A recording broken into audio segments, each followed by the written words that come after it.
15:55, muy buenas tardes. Brutal ataque de un grupo de una peña taurina contra los dueños de un restaurante de kebabs en San Sebastián de los Reyes, en Madrid.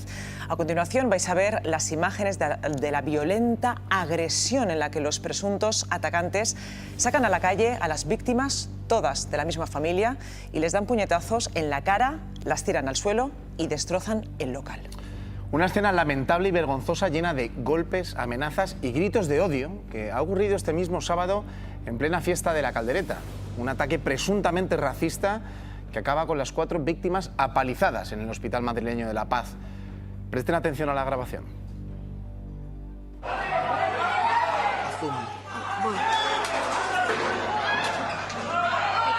Están pegando a la señora y todo.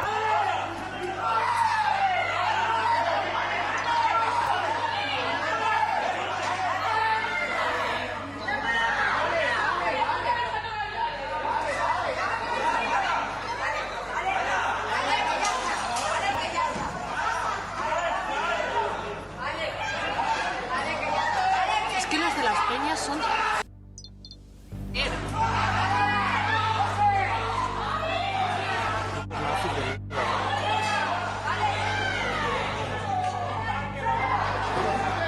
¿cómo no? Rafa, llama a la policía, por favor. Sí, me quedo yo.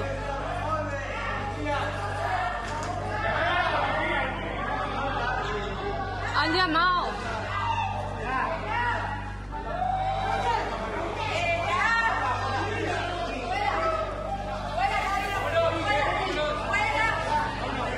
Todavía no está la poli, ¿no? No.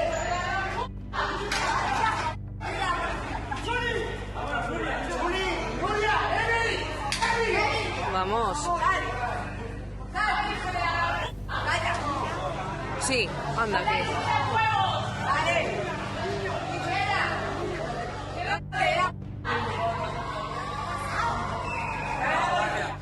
Bueno, nos vamos hasta el lugar de los hechos, a San Sebastián de los Reyes, para conocer el origen de esta reyerta salvaje. Jorge Limia. Así es, buenas tardes. El origen podría estar en un supuesto fallo de una comanda, un error que ha terminado, como habéis visto, en una batalla campal donde los vecinos no daban crédito a lo que estaban viendo. Insultos, amenazas de muerte, de os voy a quemar vivos, puñetazos, uno de ellos incluso a un menor de edad. También peleas, empujones, vejaciones, incluso agresiones con arma blanca. El resultado, los 4 miembros de este negocio familiar aquí en San Sebastián de los Reyes tuvieron que ser trasladados al hospital. También 3 personas de los presuntos agresores que pertenecen a una asociación taurina, Defiende tu Fiesta, de aquí precisamente de San Sebastián de los Reyes. El resultado, los vecinos siguen sin dar crédito a esa brutal agresión. Ahora mucho miedo. Mi hijo 2 dedos totalmente rota. Empieza a gritar que moro de mierda. Directamente se baja uno del coche y empieza a pegar directamente un puñetazo a mi hermano. Me tiene agarrado en ese chicos, 3 chicos ahí pegándome puñetazos con la silla. Es una impotencia que no sé explicarte, ¿sabes? Y en Huelva siguen conmocionados por la muerte de 2 guardias civiles en la persecución de una narcolancha. Este fin de semana se ha celebrado el funeral por las víctimas que fallecieron el viernes cuando chocaron las embarcaciones en las que perseguían a los narcos. Un accidente que ha revivido la pesadilla de Paqui Gómez, la madre de otro guardia civil que murió en acto de servicio en 2024 en Barbate porque una narcolancha pasó por encima de la Zodiac en la que iba su hijo Miguel Ángel. Paqui ha encajado muy mal estas 2 nuevas muertes y lamenta que la de su hijo no haya servido para poner las medidas que hubieran evitado esta última tragedia. Hoy hablamos con ella. Jara Gómez. ¿Qué tal? Buenas tardes, Marta, Gonzalo. Hoy vamos a hablar con Paqui, vamos a conocer la historia de ella, de su hijo y cómo estás pasando el fin de semana después de que el viernes te enteraras de la noticia de otros 2 guardias civiles más fallecidos y que la muerte de tu hijo no haya servido, decías tú, para nada. Pues yo cuando me enteré de la noticia, pues caí destrozada. Yo me harté de llorar, lo sentí muchísimo.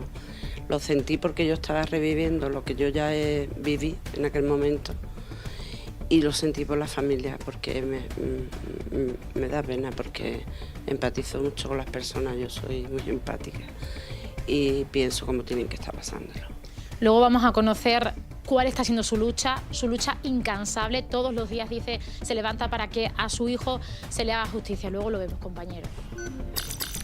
Les cierran el centro de mayores donde van cada tarde a charlar, a bailar y a combatir la soledad, y están dispuestos a dar la batalla para impedirlo. Más de 1.500 socios de un centro para jubilados de Madrid protestan contra la clausura del que para ellos es su razón de vivir. El 1 de junio la fundación a la que pertenece cerrará sus puertas porque una inspección de urbanismo ha detectado que el recinto llevaba 47 años operando sin licencia. A partir de ese día, los mayores se quedan sin lugar de reunión, un lugar que va mucho más allá para ellos, porque allí se divierten, aprenden y no se sienten solos. Piden una solución para mantener este centro que literalmente les da la vida. Gonzalo Vázquez. Y la tristeza es total en este centro de mayores ubicado en el barrio El Pilar, aquí en Madrid. Como pueden ver en la pancarta, son 1.554 abuelos jubilados que piden que no se cierre este centro. Un centro al cual hay gente que viene hace más de 2 décadas. Centro que les ha ayudado a superar los momentos tal vez más difíciles de sus vidas, como puede ser la pérdida de un hijo e incluso la pérdida de un compañero de vida. Si todo sigue así, el 1 de junio, en muy pocos días, este centro va a cerrar y consideran quienes vienen aquí que con él va a morir parte de ellos. Esta es una historia, la historia que tenemos hoy para contar, y este es el adelanto. Tengo a mis hijos, que no me dejan, pero aquí encontré una familia. Nos llevamos todos de maravilla. Y entonces esto que nos cierren a los mayores, ¿dónde vamos? Que es el único sitio que tenemos para podernos esparcer. Hay que luchar hasta el final y tenemos que conseguir que no nos lo cierren. Atraco a punta de pistola en una tienda de móviles en pleno centro de Mataró, en Barcelona. El ladrón entra en el local con una maleta y le pregunta al dependiente por unos cargadores. Cuando se acerca a él, se abre la chaqueta y saca el arma con la que amenaza al trabajador. Después se lleva mercancía de la tienda y logra huir. Los Mossos han abierto una investigación para localizar a este delincuente que ha dejado con el susto en el cuerpo al dependiente. Elena Godesar. Pues sí, además hemos podido hablar con la empresa, nos dicen que los dependientes están muy afectados y que la situación es insostenible porque ya habían tenido varios robos, alunizajes, robos por la noche, pero nunca con tal impunidad, a plena luz del día. Piensen que eran las 10:30 de la mañana de un sábado, la tienda estaba abierta y entraron 2 atracadores. Una de las cómplices despistó a la otra dependienta, mientras que el atracador efectivamente se acercaba al dependiente, hacía ver que se interesaba por unos cargadores y finalmente le enseñaba el arma y le ordenaba que se tirase al suelo. El hombre evidentemente se asustó muchísimo, empezó a correr y en esos momentos de caos fue cuando los 2 ladrones pudieron coger todo el material que consiguieron, material de alta tecnología. Todavía no han sido detenidos, pero los comerciantes de Mataró están muy preocupados porque dicen que la inseguridad no para de crecer. 2 nuevos casos positivos en antivirus entre los pasajeros evacuados del crucero Ondius. Un estadounidense y una francesa que ya están aislados en sus países. Ellos y otros 92 viajeros de 19 nacionalidades ya han sido evacuados del barco, que sigue fondeado en Tenerife mientras termina la operación de evacuación. Los 14 españoles ya han pasado su primera noche de aislamiento en el Hospital Gómez Ulla de Madrid. Todos son asintomáticos y esta tarde conoceremos el resultado de las pruebas PCR que ya se les han hecho. Pablo Montes. ¿Qué tal, compañeros? Muy buenas tardes. Este es el principio del final de un operativo sin precedentes que ha implicado hasta 23 países coordinados por la Unión Europea y por la Organización Mundial de la Salud. Tenemos una hora límite, las 7 de la tarde. Es la hora a la que este barco que tengo a mis espaldas va a levar anclas. Es la hora que tiene de tope para marcharse y a esa hora estarán ya embarcados o camino de hacerlo 22 personas más que se van a ir en 2 vuelos con destino a Países Bajos. Ha habido un cambio de ultimísima hora porque esta mañana iba a venir un vuelo de Australia para llevarse a 6 australianos y un vuelo escoba, digamos, para llevarse a todas las demás personas, excepto la tripulación que va a llevar el barco hasta Rotterdam en los próximos 5 días. Pero finalmente vendrán 2 aviones a eso de, a lo largo de la tarde, que se irán a eso de las 7 de la tarde aproximadamente, con destino a Países Bajos. Esta mañana hemos escuchado a la ministra de Sanidad, a Mónica García, aplaudir el esfuerzo y la profesionalidad de todas las personas implicadas en este operativo. Lo que viene, el contacto estrecho, constante y continuo de todos los posibles contactos. Todo el protocolo lo que indicaba era que las personas, una vez que llegaran aquí, en sus países, en función de sus propios protocolos, se hicieran las pruebas pertinentes. Con respecto a las personas que están en el Gómez Ulla, los 14 españoles y españolas, he de decirles que se encuentran bien. Se les ha hecho una PCR. A lo largo del día de hoy tendremos el resultado de esa PCR. Vamos a tener a las personas en cuarentena 42 días. Las dietas bajas en hidratos están de moda. Cada vez más personas eliminan el pan, la pasta, el arroz, la fruta o las legumbres para adelgazar rápido o mantenerse en forma. Hoy en Comando DAC analizamos qué pasa realmente en nuestro cuerpo cuando eliminamos los hidratos de la dieta. Teresa Perales, ¿por qué los médicos están alertando sobre estas dietas?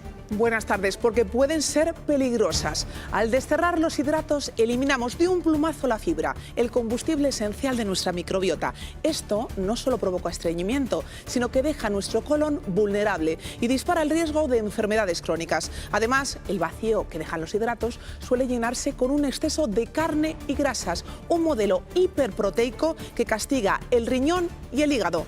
Entonces, vamos a aclararnos, ¿qué tenemos que comer realmente? ¿Cuántos hidratos necesitamos? ¿Y cómo podemos mantenernos en forma sin poner en riesgo nuestra salud? Todos los detalles en unos minutos en Comando DAG. Los hidratos de carbono son la energía que necesitamos para el día a día. Son los obreros que van a construir el edificio. Las proteínas serían los ladrillos y las grasas es el cemento que vamos a utilizar para pegar esos ladrillos. Hay hidratos de carbono que son más beneficiosos para nuestro organismo y otros que no lo son tanto. En forma de harinas integrales, en forma de pasta o en forma de pan. Las legumbres también. Bollería industrial, azúcar blanco, harinas blancas en exceso y todo lo que esté procesado puede llevar a problemas de cáncer de colon. ¿La pirámide nutricional se ha quedado obsoleta? ¿Ha cambiado? Ha cambiado un poquito a favor de las proteínas.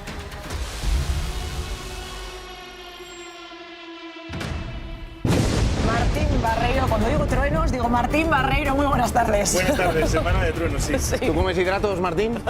Menos, yo sigo también esta dieta. Madre mía. Bueno, pues muchos van a hacer falta para soportar el frío, porque aunque estamos en mayo, el bajón de temperaturas en muchas zonas de España es más que evidente. Y todavía lo va a ser más. Además, hay que sumarle las tormentas que, tras haber barrido este fin de semana la península y Baleares, se están reactivando y volverán a provocar incidencias a lo largo de la semana.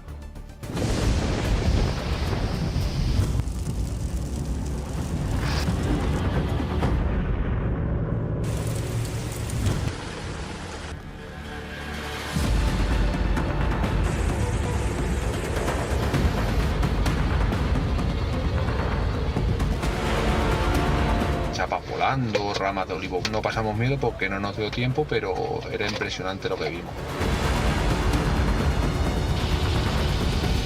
Se aproximan una dana y una masa de aire polar que traerán lluvias, frío y nieve a estas zonas de España. La llegada de una borrasca atlántica y de una masa de aire frío a gran parte de España. Mañana un frente con fuertes tormentas embebidas cruzará la España peninsular de oeste a este.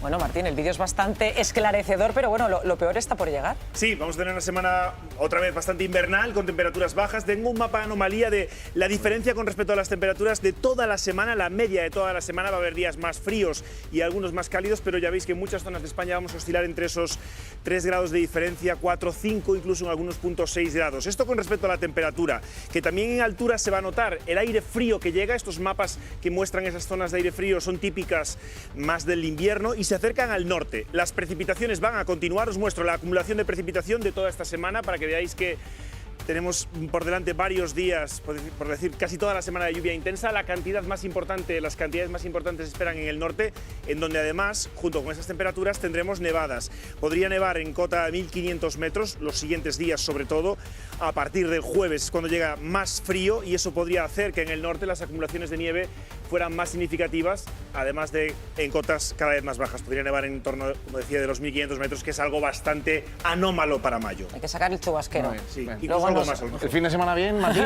¿Sí? Luego nos desarrollas, Martín. Muchas gracias. Bueno, os presento a la mesa Antonio Jiménez, Juan Malamed, Chema Garrido, Alejandro Martínez. Muy buenas. Bienvenidos a todos. Vamos a por ello porque arrancamos con las imágenes de una presunta agresión racista en un kebab de San Sebastián de los Reyes.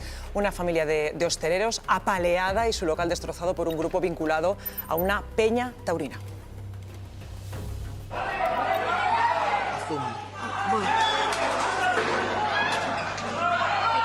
Están pegando a la señora y todo.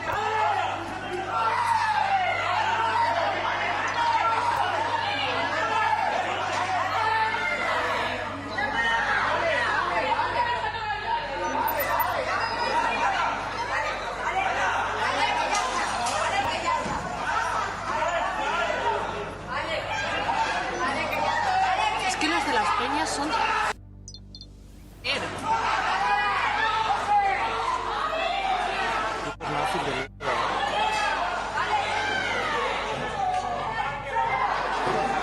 Pero como no...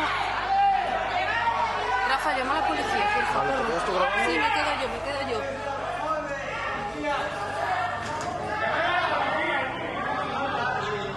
Han llamado.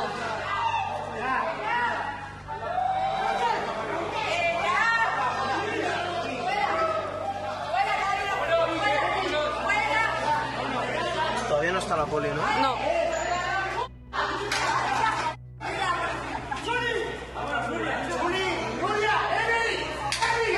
Vamos. Sí, anda, que...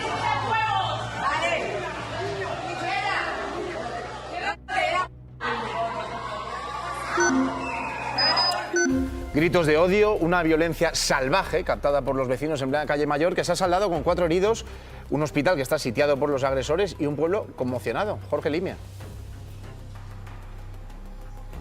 Así es, los vecinos de San Sebastián de los Reyes, hay crispación entre ellos porque no entienden la brutalidad de estas imágenes.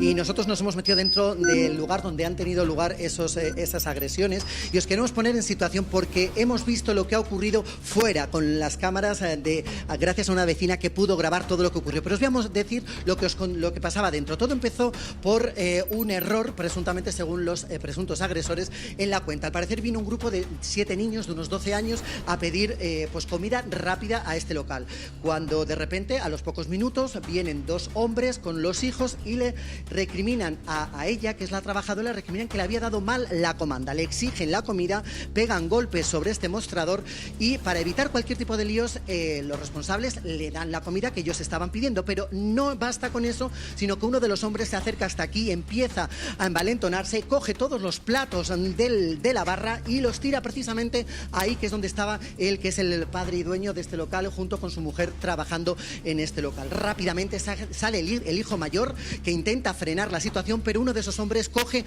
una silla de estas y le arrincona, aquí le da con la silla, le arrincona y lo tiene aquí encerrado. Rápidamente intenta llamar a la policía porque los 2 hombres salen corriendo, después de todo esto salen corriendo, el hijo mayor llama a la policía y le sigue a uno de ellos que le da, bueno, pues intenta localizar allí, pero no puede. ¿Qué pasa acto seguido? Están aquí trabajando y viene todo un grupo aproximadamente de unas 15 personas. A partir de ahí empieza pues las imágenes que habéis empezado a ver, sale la madre, sale el padre a intentar detener toda esta situación. La madre recibe un puñetazo, también recibe un puñetazo que se ve al final del vídeo. El hijo menor intentando cuidar a su madre, les golpean, les amenazan de muerte, les dicen que les van a quemar vivos. Todo esto en un entorno que habéis visto de gritos racistas, xenófobos, una situación que fueron grabados y que podemos contar esto gracias a uno de los vecinos que intentó con su valentía, porque dice que bueno, pues tenía miedo de bajar aquí a ayudar, que lo que podía hacer importante era grabar con esas imágenes. Grabó las imágenes y esas son las imágenes que hemos estado viendo en el programa. Esta es la situación y los comentarios, y así lo han vivido los vecinos de San Sebastián de los Reyes. El local es muy conflictivo y en las fiestas es peor. Viene todo tipo de gente y entonces pues ya sabes, se aglomeran, se pelean y todo eso, hacen un ruido que no se pueden ni dormir. Se insultaban pues con tacos y es que te mato, y es que no sé, bueno, unas cosas y hijo de puta, y bueno, pues así. Ver cómo baja un hombre de un coche y le da un puñetazo, yo creo que para esos medios ahí está la ley, ¿no?, para recurrir a ella. Yo creo que no se puede coger la justicia por su propia mano uno. Ver discriminación y violencia al mismo tiempo, creo que en el siglo XXI es algo triste, ¿no? Mi mujer, mira, mi hijo 2 dedos totalmente rota. Pero ¿cómo se desencadenó exactamente esta cacería? Todo empezó por una simple discusión con un grupo de menores que derivó en un ataque multitudinario. Desde el primer ticket de 20 euros hasta el estallido de la violencia física y los insultos racistas. Vamos a intentar, en la medida de lo posible, reconstruir paso a paso los minutos de terror que vivió esta familia. ¿Si te parece, Jorge? Así es.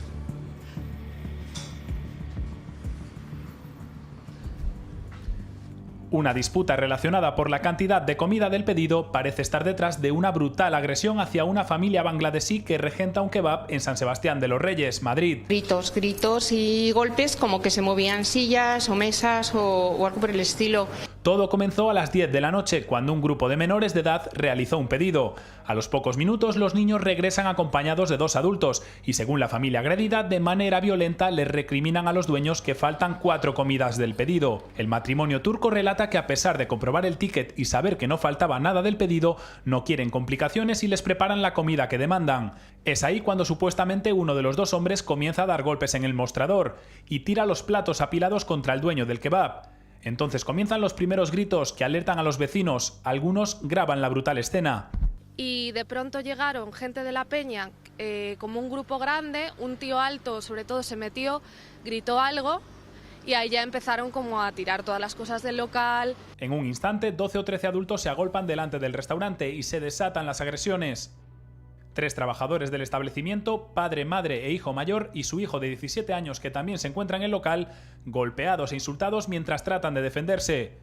Incluso otro miembro del grupo agresor llega con el conflicto comenzado y, sin mediar palabra, Bean se baja de un coche y le propina un puñetazo al hijo menor del dueño. Me estaba mareando, me caí en el suelo y me empecé a dar aquí y tenía todo esto con dolor, estaba desmayado, no me acordaba de nada casi.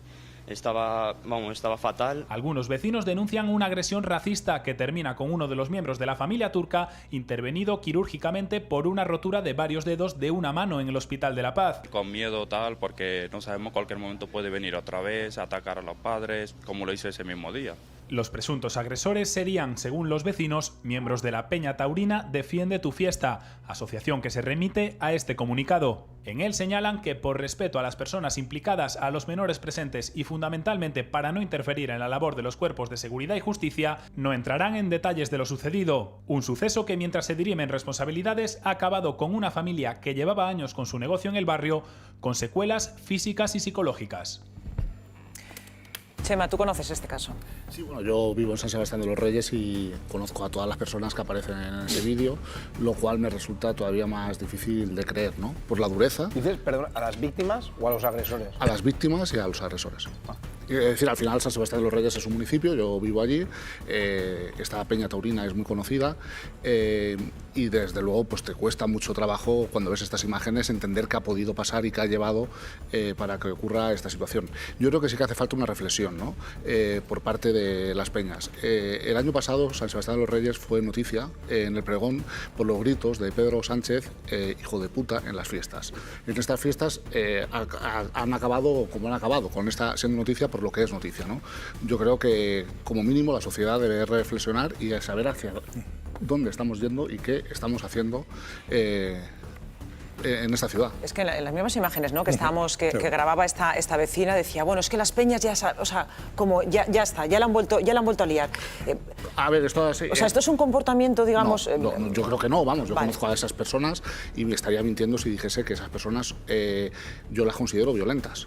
Yo no las consideraba violentas y de hecho por eso me sorprende muchísimo ver estas imágenes, reitero porque... ¿Pero les has vuelto a ver a esas personas? No les he vuelto a ver, es verdad que yo no estuve en esta fiesta que ocurrió el 2 de mayo, es la fiesta de la fundación de la ciudad, es verdad que es todo un día de fiesta, que por tanto a esas horas pues son ya muchas horas en las que a lo mejor no se está en plenos bueno, en plenas condiciones, pero no los he vuelto a ver. Yo espero que hagan unas explicaciones y que cuenten lo ocurrido, porque es inaceptable, desde violentísimo, ¿no? Decíamos en el vídeo, hasta que se diriman, ¿no?, las responsabilidades. Esto es muy gráfico. Por lo menos esas imágenes concretas son muy explícitas. Tony. Bueno, yo creo que cuando la sinrazón y en este caso el cerrilismo se dan cita, aparece la irracionalidad y se producen estos actos de violencia que probablemente no sean ajenos incluso al consumo de alcohol en algunos casos. Yo no sé si en este se da esa circunstancia, pero bueno, aquí hay unas imágenes, hay unos vídeos, hay unos agresores y unas víctimas. Los agresores están identificados, las víctimas también.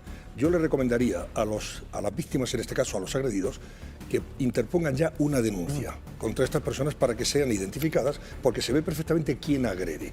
Y esto acaba evidentemente en los tribunales y siendo juzgado. Pues y claro, se ve que esta persona, vamos a seguir es verdad hablando. que estaba indefensa. Ese chico, por ejemplo, Sí. al que se le pega de esa manera tan brutal, puede efectivamente ejercer su defensa y presentar una denuncia más que justificada Pero es que contra la policía- el agresor ahora- que demuestra La ser de policía una fue violencia y no bastante les notable. identificó. Dejadme que avance, Alejandra, La policía porque... fue y no les identificó. Pues ahora que vayan a denunciar, porque esa es la medida más razonable para que Dejadme que avance efectivamente porque hay tensión. La tensión está ya en el centro de Madrid tras la decisión de las juventudes de la Falange de marchar con lemas xenófobos por el barrio de Lavapiés.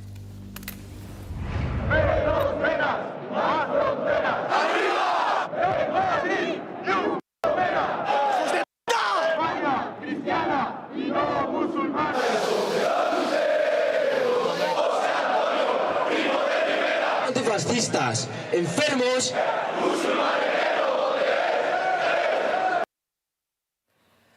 Era una provocación que obligó a delegación del Gobierno a cambiar su ruta in extremis mientras cientos de personas blindaban la zona en una contramanifestación antifascista.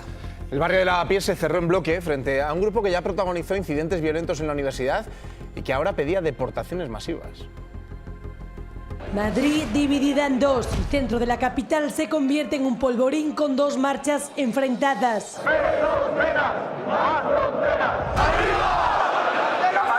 Mientras en Callao los miembros de la Falange piden remigración, Quieren el reemplazo, quieren acabar con la población autóctona española. a tan solo 1 kilómetro en la conocida plaza de Tirso de Molina, el antifascismo se organiza para frenarlos. Para hacer frente a la convocatoria fascista. El ambiente es de máxima hostilidad. Mientras los falangistas exaltan su simbología y exigen el cierre de fronteras, los colectivos sociales denuncian la impunidad del odio en sus barrios. Dos visiones separadas apenas por un cordón policial. La delegación del Gobierno cambió el recorrido de la entidad fundada por José Antonio Primo de Rivera para impedir su entrada en los barrios de alta presencia inmigrante. A un lado, el cara al sol y el brazo en alto, y al otro, el grito contra el racismo. Nadie nos va a decir lo que tenemos que hacer o dejar de hacer. Los falangistas vamos a poder salir a homenajear a nuestros caídos, empezando por José Antonio de Primo de Rivera. El choque verbal es constante. A esos antifascistas, enfermos. El pulso por el asfalto moviliza a cerca de 800 personas, 400 falangistas frente a 350 antifascistas. Fijaos que consigna, lúchate. La tensión estalla en insultos directos. Exaltación nacionalista contra la advertencia de los barrios. Una jornada de fractura absoluta que termina con la confrontación más viva que nunca. Alejandra, y es que se pueda hacer esto... Bueno, primero que se pueda hacer esto, que lo ha autorizado Delegación de Gobierno en el centro de Madrid, pese a que al final la ha frenado para que no llegase a uno de los barrios más interculturales de todo Madrid. Segundo, que esto no es ni tensión, ni confrontación, ni una fractura, ni un Madrid dividido. De un lado estábamos, porque yo estuve cubriendo la manifestación, los antifascistas, que es la dignidad de la clase trabajadora de este país, que ha dicho que esa gente no va a entrar a los barrios obreros de este país para generar más odio y para que acabe pasando lo que ha pasado también, por ejemplo, en San Sebastián de los Reyes, y del otro lado, nazis y fascistas que no deberían tener permiso para estar en la calle haciendo lo que hacen. Y yo, honestamente, darle las gracias a toda la juventud trabajadora que estuvo, y a la juventud y a la gente mayor, que estuvo defendiendo el barrio de Lavapiés de este tipo de personajes. Y decir también que no es verdad que hubiese 350 personas en la manifestación de Lavapiés y que hubiese 400 en la de los nazis. Es que no es cierto. Entonces, mi pregunta además es ¿por qué delegación de gobierno tiene tanta intención en hacernos creer que los fascistas somos más? Éramos muchísima más gente antifascista en el barrio de Lavapiés, defendiendo con uñas y dientes a los vecinos migrantes de ese barrio, que viven y trabajan y son parte del barrio, que los fascistas, y se ven en las propias imágenes que acabáis de poner, que son muchísimos menos. Son menos, hacen mucho ruido y se les da mucho altavoz mediático, pero son menos los antifascistas. Somos más, lo demostramos cada vez que salimos a las calles, y dar de nuevo las gracias a esa juventud que dicen que es de derechas, pero no lo es, porque está dando la cara, parando desahucios y en manifestaciones antifascistas, dando la cara y siendo punta de lanza contra este auge reaccionario que se permite desde delegación de gobierno y que luego tiene consecuencias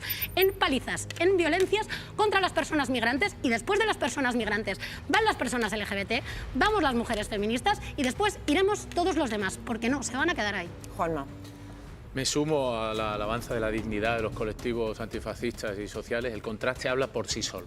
Mientras unos estaban intentando defender principios democráticos, los otros estaban intentando menoscabar la convivencia de todo punto. Hay que decir algo muy importante. La Ley de Memoria Democrática prohíbe la exaltación del franquismo y establece sanciones para ellos. También prohíbe menoscabar la dignidad de las víctimas del franquismo y establece sanciones para ello. A esto se le suma además posible delito de odio y una xenofobia de manual en estos nazis y fascistas, efectivamente, que hay que llamarlos por su nombre. ¿Qué es lo que está pasando para que no haya sanciones? ¿Por qué se abren tan poquitos expedientes y se creen impunes esta gente para gritar cosas que están prohibidas por ley? No se puede, hoy por hoy, exaltar el franquismo sin que te calcen una sanción a la medida de lo que debería ser esto. Esto es una temeridad que no tiene sentido de ningún punto. Y una vez más, para rematar, ensalzar la dignidad de los antifascistas, intentando ponerle cordura democrática a una situación que no se debería haber producido. Juanma, yo creo que, vamos a ver, coincido, ¿no?, en la preocupación que yo creo que es compartida por todos, ¿no?, de que haya este tipo de manifestaciones. El problema es que, por ejemplo, musulmán el que no vote se está convirtiendo en uno de los lemas más coreados, ya en estadios, en calles, en manifestaciones, seguramente en los barrios, ¿no? Esto no es de extrañar si teniendo en cuenta que hay partidos políticos como PP y Vox que gobiernan en comunidades en los que dicen que ni siquiera se les va a atender y se les va a dar sanidad. Es decir, la deshumanización del musulmán no comienza en estas manifestaciones, comienza cuando dirigentes políticos dicen que no hay que atenderles, por ejemplo, en el centro de salud. Claro. Antonio. Es que vamos a ver, lo que no se entiende es por qué el delegado del gobierno autorizó esta manifestación. El Código Penal ya previene, y parece que el lema no era bastante dudoso y cuestionable en ese sentido, el Código Penal prevé que... Porque siempre se encubre, perdón que te interrumpa, Antonio, siempre se encubre con unos lemas que luego dicen, bueno, es que aquí no es explícito, con lo cual se tiene que dar la aprobación. El Código Penal, en el sentido de que efectivamente los delitos de odio, racismo o discriminación están perseguidos también por el Código Penal. Y aquí se han oído esos gritos y evidentemente estaban ya incursos, digamos que estaban dentro, implícitos en el carácter de la manifestación. Y la delegación del gobierno efectivamente la permite, cuando podría haberla desautorizado perfectamente. Yo creo que los radicalismos, tanto de uno u otro, si no me da igual, hay que ser tolerancia cero contra esa radicalidad extrema, que evidentemente perturba la convivencia ciudadana, cívica y democrática. Bueno, y para eso hay que ser muy contundentes. Cambiando de tema, más de 1.500 mayores del barrio del Pilar, en Madrid, se han echado a la calle para evitar el cierre de su centro tras 47 años de vida. La razón, un laberinto burocrático por la falta de una licencia de funcionamiento. Para muchos este local no es solo un club de baile o de talleres, es su única razón para vivir frente a la soledad. Los socios denuncian que se les deja en la calle y sin alternativas. Gonzalo Vázquez.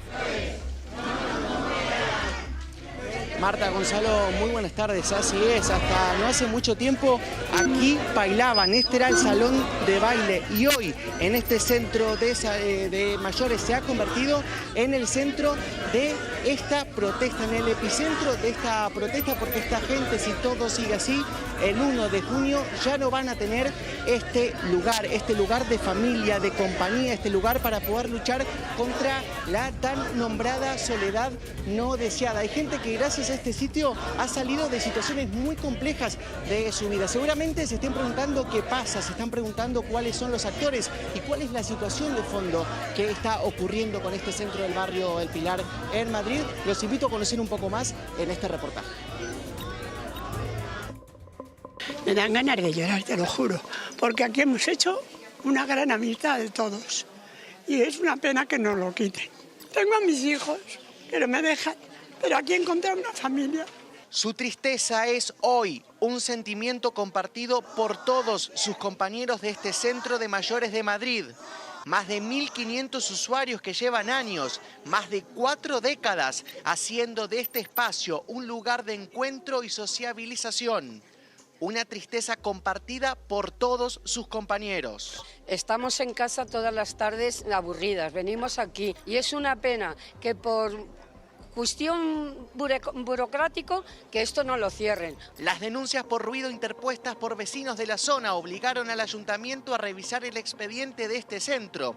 Y fue entonces cuando el consistorio constató que aunque el edificio sí contaba con licencia desde 1979, esta no permitía el uso que se le estaba dando a este espacio. La Fundación ha decidido rescindir la cesión gratuita que hemos tenido durante todos estos años aquí en Madrid, en el barrio del Pilar, y lo que quiere es recuperarlo para hacer actividades de ellos. Hemos intentado a ver si había alguna posible solución, no la hemos encontrado, no la hay y bueno, pues se quedan en la calle todos. El ayuntamiento le dio a esta asociación un plazo que termina el 1 de junio para regularizar los títulos habilitantes.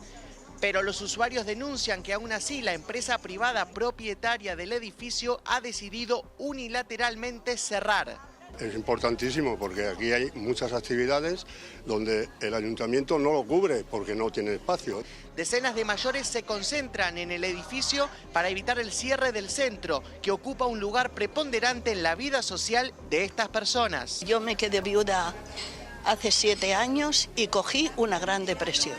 Yo estaba fatal y vine aquí y me incorporé de tal manera que a mí esto me ha levantado muchísimo. Yo estoy en casa y estoy loca porque llegue la hora para arreglarme y venirme aquí. Incertidumbre, injusticia y malestar son las palabras que se repiten en las conversaciones de estas personas mayores que pasaron del baile de salón a la protesta. No creo que un centro, yo he oído de tanta trayectoria que tiene, que se vaya a cerrar. Eso no pasa por mi mente. Los usuarios se preparan para luchar hasta el final, para evitar el cierre del centro que tanto les ha dado. Bueno, continúa el desembarco del buque Ondius en Granadilla de Abona, en Tenerife. Tras 3 semanas en alerta por el brote de hantavirus, los pasajeros terminan de ser trasladados bajo un estricto cordón sanitario. La vigilancia es máxima tras confirmarse positivos en Francia y Estados Unidos y mientras se espera el resultado de la tercera PCR de una mujer en Alicante que compartió avión con una de las 3 víctimas mortales. Pablo Montes. ¿Qué tal, compañeros? Muy buenas tardes. Mirad, esta es la imagen de la expectación aquí en el puerto de Granadilla de Abona, en Tenerife, a la espera de que concluya este operativo que ha implicado a 23 países y que ha contado con la organización de la Organización Mundial de la Salud y de la Unión Europea. Aquí hay periodistas de todos los países, decenas y decenas de ellos, hasta 400, decían esta mañana en la organización. Por ejemplo, hay personas llegadas desde Japón o por ejemplo, hi mate, good evening. Where are you from? I'm from The Guardian in the UK. Del Reino Unido, y es que de Reino Unido, thank you mates, son algunas de las personas que tienen que evacuar. También son de Nueva Zelanda, de Australia o de Países Bajos. Hoy, esta tarde, antes de las 7 de la tarde, ese barco tiene que elevar anclas. Ese barco tiene que dejar este puerto de Granadilla Abona. Ya estamos viendo a la Guardia Civil, estamos viendo a las barcas auxiliares que van a desplazar a 28 personas que se tienen que marchar esta tarde en 2 aviones que van a ir a Países Bajos. Se van a quedar dentro otras 26 que son parte de la tripulación que se van a llevar el barco hasta Rotterdam en los próximos 5 días. Aquí ha habido un cambio de última hora, porque esta mañana nos contaban que iban a ser un vuelo desde Australia, que se iba a llevar a 6 australianos, y luego una especie de vuelo escoba desde Países Bajos que se iba a llevar ya al resto, salvo a la tripulación. Ha habido un cambio de última hora. Todos se van a ir en 2 aviones a eso de las 7, 8 de la tarde hacia Países Bajos y de allí serán repatriados a diferentes países. Estamos a la espera de que concluya, de que empiecen esas operaciones con un protocolo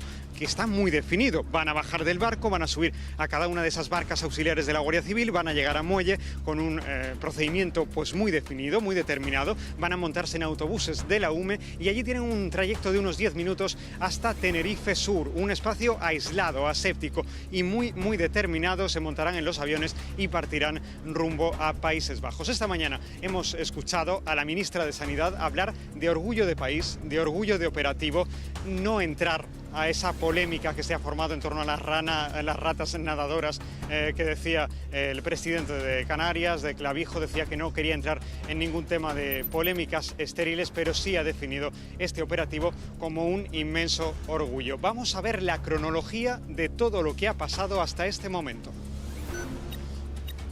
Se confirman 2 nuevos casos positivos de hantavirus, uno de ellos una mujer francesa evacuada del barco, que empezó a tener síntomas durante el vuelo y ahora mismo está en un hospital. El otro, uno de los 17 pasajeros estadounidenses repatriados desde Estados Unidos, informan también de otro posible caso. Una persona que tiene síntomas leves. En cuanto a los pasajeros españoles ingresados en el Gómez Ulla, he de decirles que se encuentran bien, se les ha hecho una PCR. A lo largo del día de hoy tendremos el resultado de esa PCR. Permanecen asintomáticos. En Alicante, la mujer ingresada tras haber estado en contacto con una contagiada ya ha dado negativo en su segunda PCR. Hoy mismo se le realizará la tercera. En Barcelona, otra pasajera también ha resultado negativo. Aún así, precaución. Vamos a tener a las personas en cuarentena 42 días. La ministra asegura el desembarco ha sido un auténtico éxito, una operación perfectamente organizada. Eso sí, ahora surgen dudas porque han salido nuevos casos positivos. Las PCR, asegura, se llevan a cabo en función de lo establecido. El protocolo lo que indicaba era que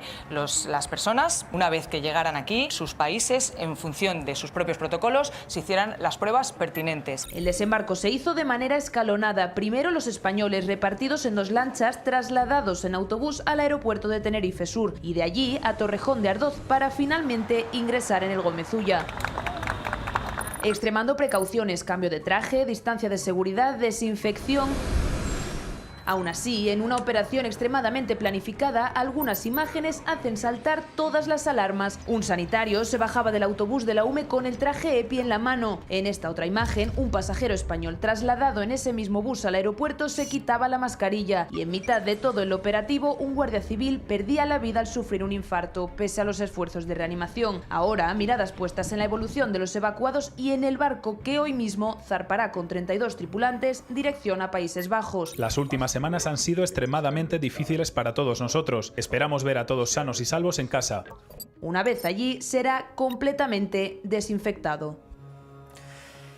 Mientras en Tenerife continúa el goteo de salidas, el foco se traslada también a Madrid. Los 14 pasajeros españoles ya han aterrizado y se encuentran en el hospital Gómez Ulla, donde les espera una cuarentena estricta en una planta totalmente aislada. Ana Francisco.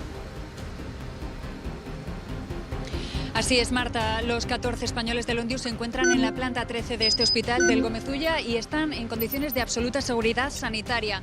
Sabemos que están comunicándose con sus familiares a través de vía telefónica y vía telemática, pero que de momento no pueden recibir visitas. No podrán hacerlo hasta que no se obtengan los resultados de las 2 primeras PCR. La primera se le realizaron ayer por la tarde de su llegada al hospital, pero es una prueba que necesita análisis en un laboratorio, no es una prueba automática, y los resultados se esperan a primera hora de la tarde del día de hoy. Sabemos también que Sanidad ha establecido como fecha cero desde que tuvieron el último contacto con un contagiado el 6 de mayo, por lo tanto la cuarentena de 42 días finalizará el día 17 de junio. Hasta esa fecha estarán aquí en el Hospital Gómez Ulla los 14 españoles del Ondius que están completamente asintomáticos. Sin embargo, compañeros, se les está tratando como si no lo estuvieran. La planta está completamente aislada. Ellos están en habitaciones completamente individuales, no pueden tener contacto unos con otros y están sometidos a una constante vigilancia médica. Es más, el personal sanitario que los atiende se traslada por el hospital en un ascensor habilitado exclusivamente para ello.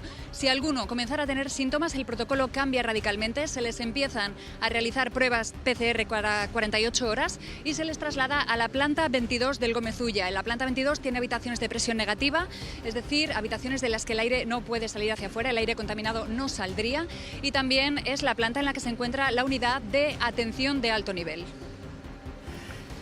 Gracias, Ana, compañera. Bueno, y mientras en el puerto se sigue el protocolo al milímetro, en la política canaria han decidido innovar.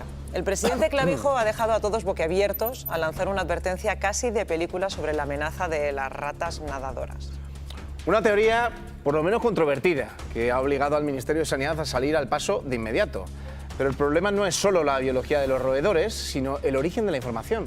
El asesor del presidente en esta crisis ha sido la inteligencia artificial. Ciencia contra ChatGPT. Sí, las ratas son excelentes nadadoras y pueden sobrevivir en el agua durante largos periodos, incluso hasta 3 días seguidos. Este es el mensaje de la polémica. Las ratas son excelentes nadadoras. Enviado por el propio presidente canario a la ministra de Sanidad horas antes de que el crucero llegase a la costa tinerfeña. No va a autorizar el fondeo del buque, no vamos a ser cómplices de algo que pone en peligro la seguridad sanitaria de nuestra tierra. Mensaje respaldado en una consulta a la inteligencia artificial. A eso se agarraba el presidente para negarse al atraque. Desde los propios roedores hasta mosquitos, el vector de riesgo de contagio superior. Una ocurrencia, según el gobierno. Una captura de pantalla de una pregunta hecha a inteligencia artificial de Google preguntando que si las ratas son buenas nadadoras, creo que desde luego es una ocurrencia. Pero a la que también respondieron con un informe con respaldo científico. Pudiera haber roedores infectados de hantavirus en el barco y pudieran saltar al agua, hacer el trayecto de unos 300 metros hasta el muelle y desde ahí subir por el muelle para colonizar la isla, y el informe era bastante tajante, era visto como una posibilidad remota. Ahora dice que el gobierno está tratando de ridiculizarle.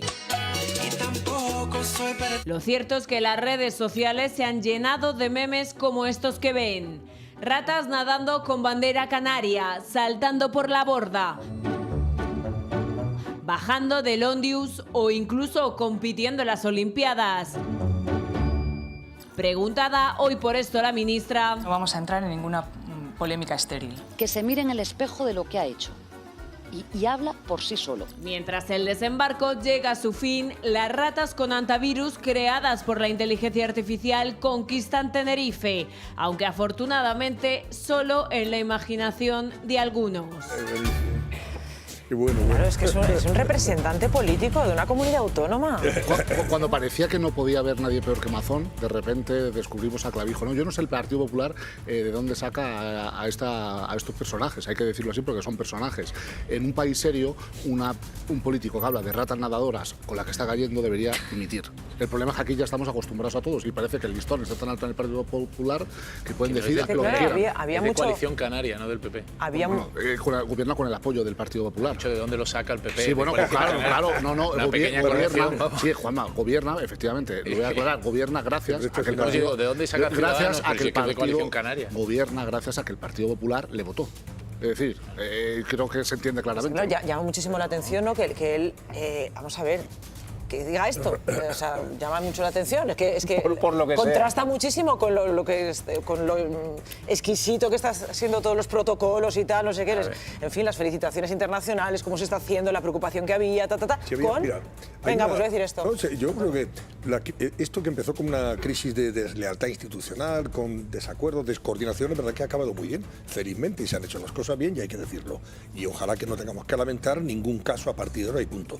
Lo que se ha hecho desde el punto de vista de la gestión, el buque fondeado, el traslado de los pasajeros a los respectivos países, incluido naturalmente el nuestro, aquí a Argumetulla, todo eso no hay nada que objetar. Incluso hay un vídeo que se ha manipulado, el vídeo en el que se baja un señor que es un psicólogo, en el que aparece sin mascarilla ni nada, pero este hombre sí había estado dentro del autobús protegido totalmente. Y lo que hace es que se lo quita justo cuando ya ha bajado, en el tiempo en el que el autobús está parado. Pero luego se ha vendido como que estaba allí desprotegido, eso es mentira. O sea que también hay que decirlo.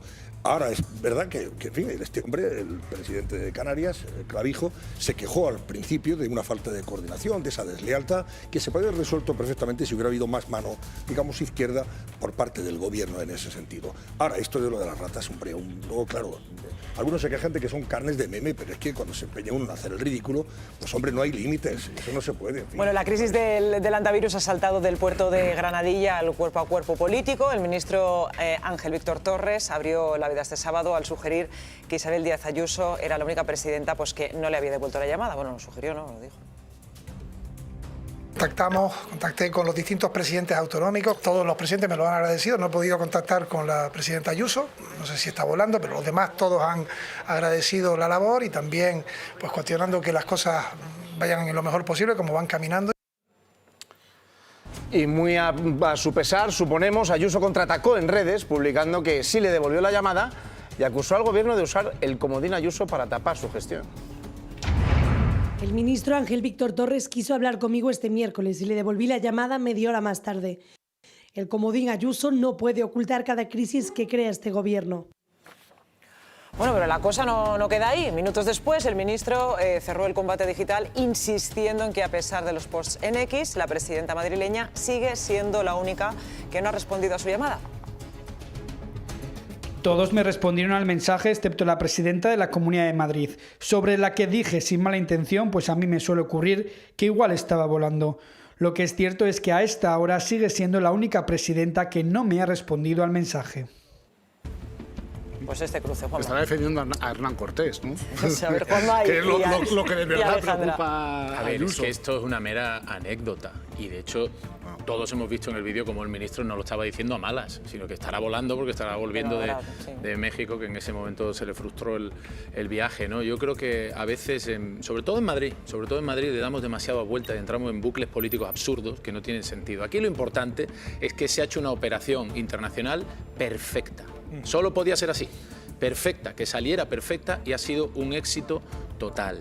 Entonces, hay, digamos, cosas tangenciales. Un segundo, cosas tangenciales que están empañando el éxito nacional que hemos tenido en España. Primero, que al principio hubiera una falta de información que luego se ha solventado felizmente. Segundo, que el gobierno de Canarias se haya pasado de frenada intentando de todo punto mantenerse lejos de la operación cuando la podría haber capitalizado. Clavijo podría haber salido y haber dicho: el barco no va a atracar, va a fondear como yo dije, y ahora todos a una a que esto salga bien, y se acabó, y no hay que hacer más, darle más vueltas, intentar torpedear nada. Y tercero, siempre hay un resquicio por el que se cuela Ayuso, queriendo o sin querer en este caso, pero siempre hay un resquicio, y hay que decirle a Ayuso que no es ningún comodín y que Ángel Víctor Torres lo que estaba era llamando a que lo llame.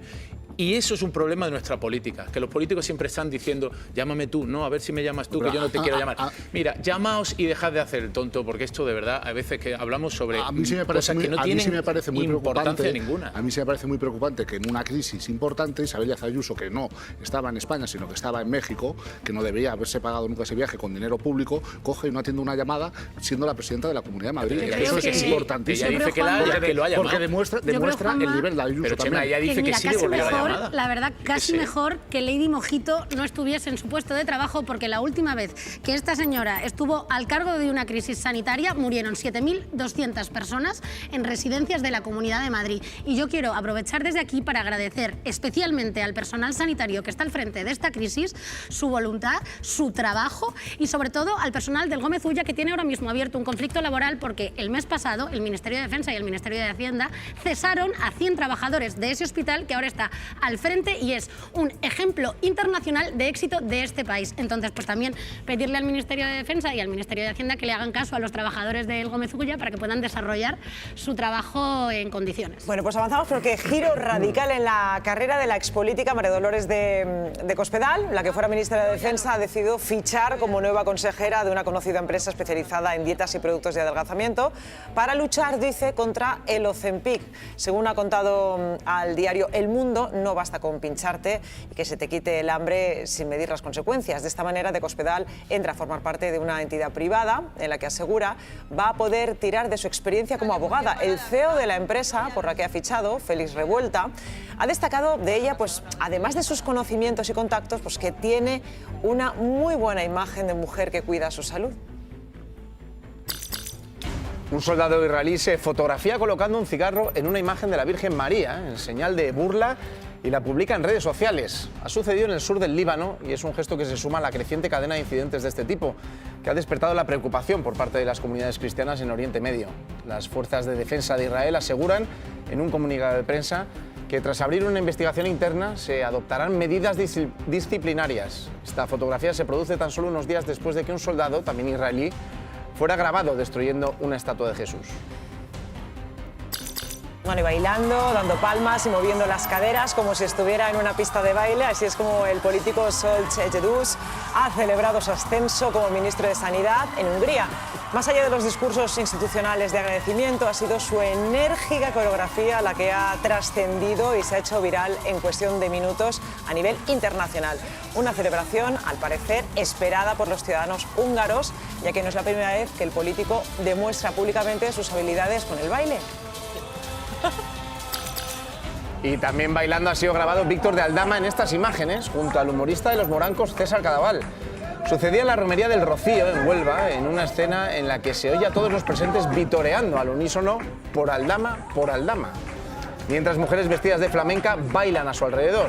Unas imágenes que acabamos de conocer, aunque corresponden a junio del año pasado, 10 meses antes de que comenzara el juicio en el Tribunal Supremo por el caso Mascarillas, en el que la Fiscalía Anticorrupción lo acusa de organización criminal, cohecho y aprovechamiento de información privilegiada. Pues claro, Chema, es una superestrella, ¿no? Es que claro, no sé, Aquí se demuestra la calidad estas imágenes. y lo bien que funciona la Impresionante. justicia en este país, ¿no? Como un delincuente que debería estar en prisión por difamar al Partido Socialista, pues al final está en libertad plegándose la vida. Déjame que te puntualice que la justicia y los medios de comunicación, porque hay algunos que han convertido a este tipo en un héroe nacional. Efectivamente, es que todo forma parte, yo creo, que de una misma operación, ¿no? Al final hay cloacas judiciales, pero también cloacas mediáticas y policiales. Bueno, la ciudad de Huelva ha despedido a los 2 agentes de la Guardia Civil fallecidos el viernes en la persecución de una narcolancha. Los féretros han llegado a la iglesia cubiertos con una bandera de España y portados a hombros de algunos de sus compañeros.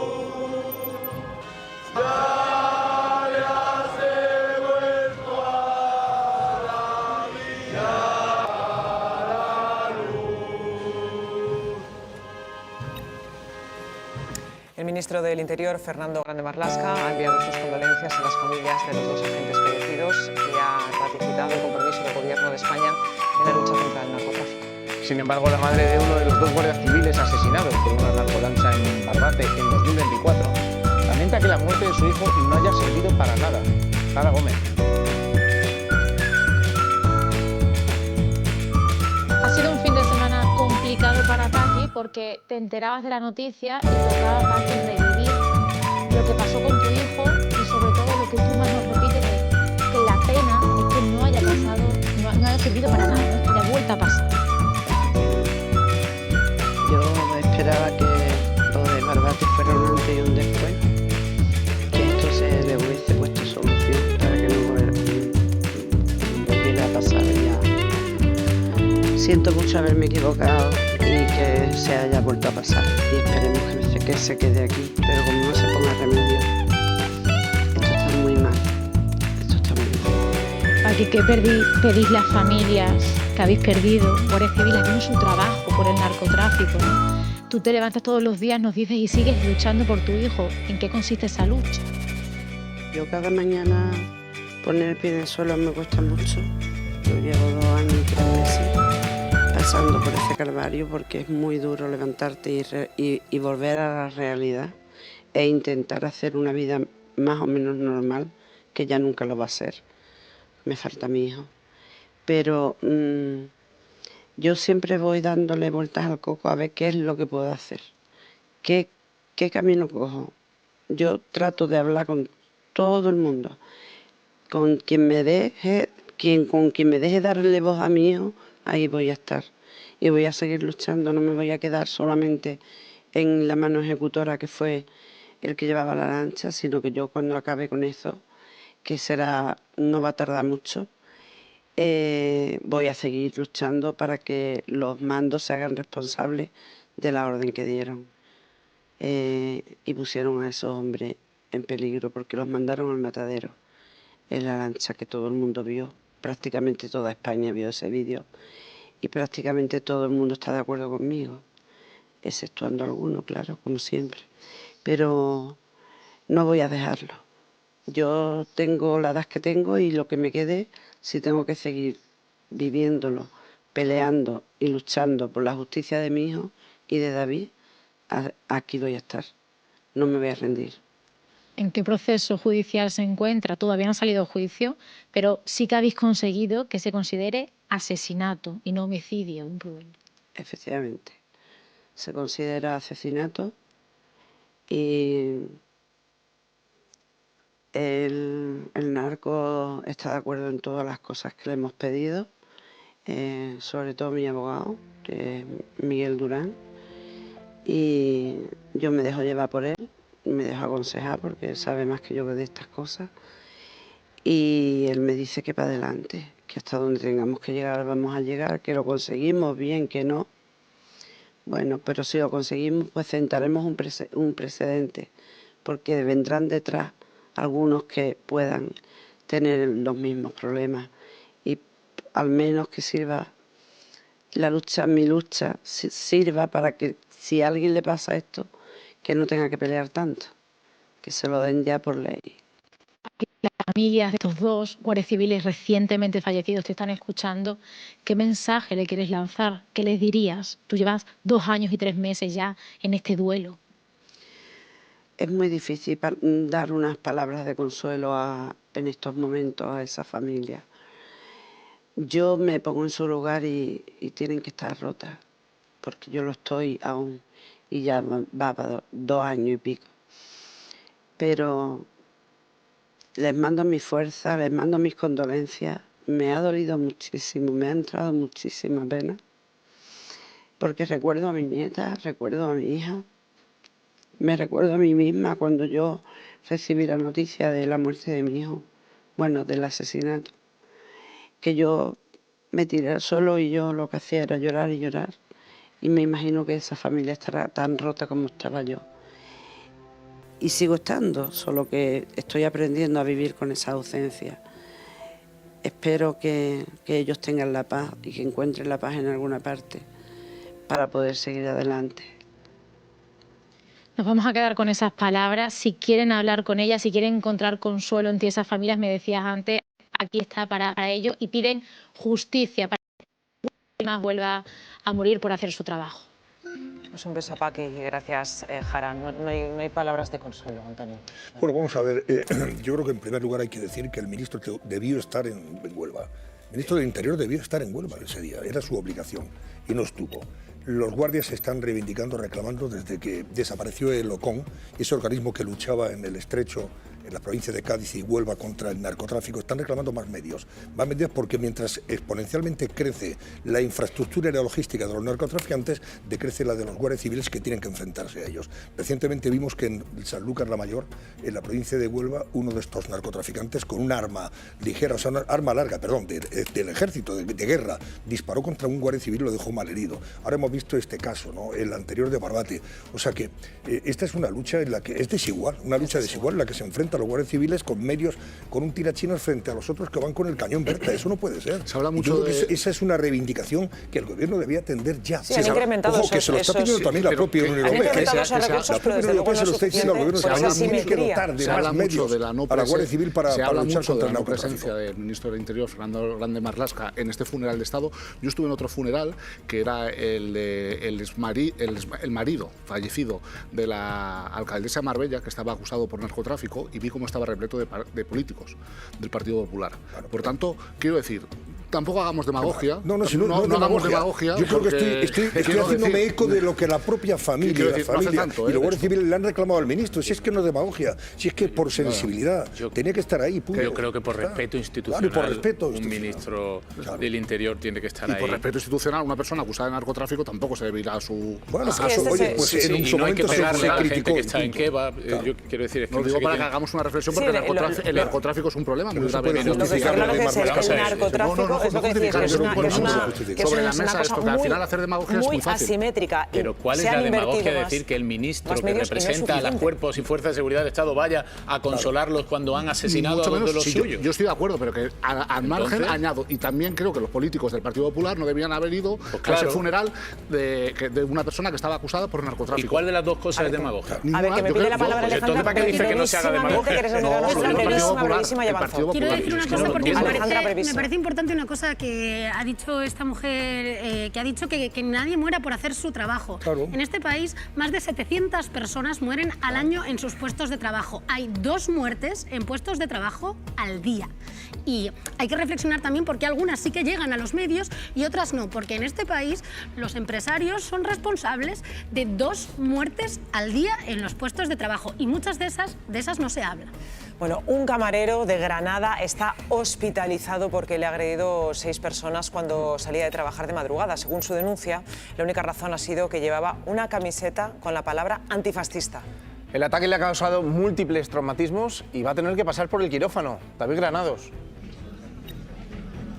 Pues sí, de un momento a otro va a tener que ser operado una fractura en el pómulo y todo porque llevaba, Alejandra es su novia, Alejandra, esta camiseta, ¿no? Esta camiseta, sí.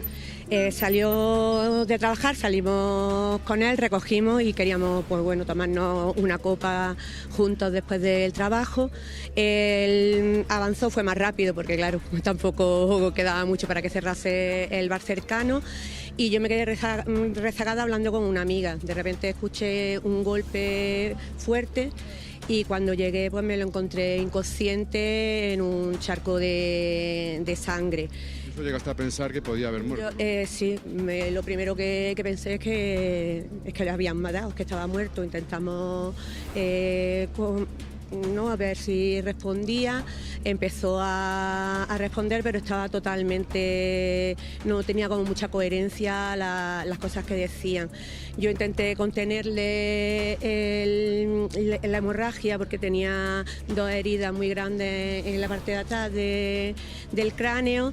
Nos acercaron unos muchachos y un cliente habitual del bar también que pasaron por allí para ayudarnos y nos dijeron que habían visto a 6 chicos vestidos de negro salir corriendo.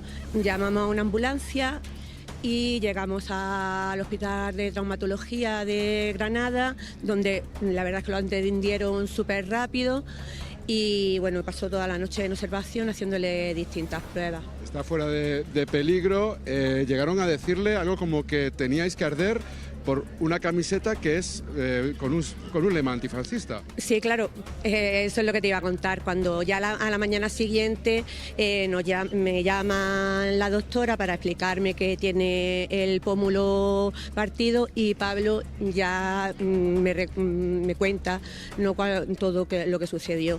Dice que eran 6 muchachos de entre unos 25 o 30 años, un par de ellos medían como 1,80, que le dijeron, estará orgulloso, bonita camiseta, y entonces él dijo, ¿qué pasa, que no os gusta? Le hicieron como una encerrona, le dijeron, tendríais que arder. Y él dijo, bueno, o vosotros. Y le dieron un único puñetazo que lo noqueó y que fue el que hizo que cayese al suelo. Nosotros entendemos que de la misma manera que cuando yo lo vi, pensé que estaba muerto, ellos también. Y que por eso salieron corriendo. En ningún momento, esto es importante para nosotros que se sepa, no estaban ebrios, no estaban drogados, estaban en un estado muy normal y haciendo pues lo que querían, porque nosotros entendemos que esto es un delito de odio.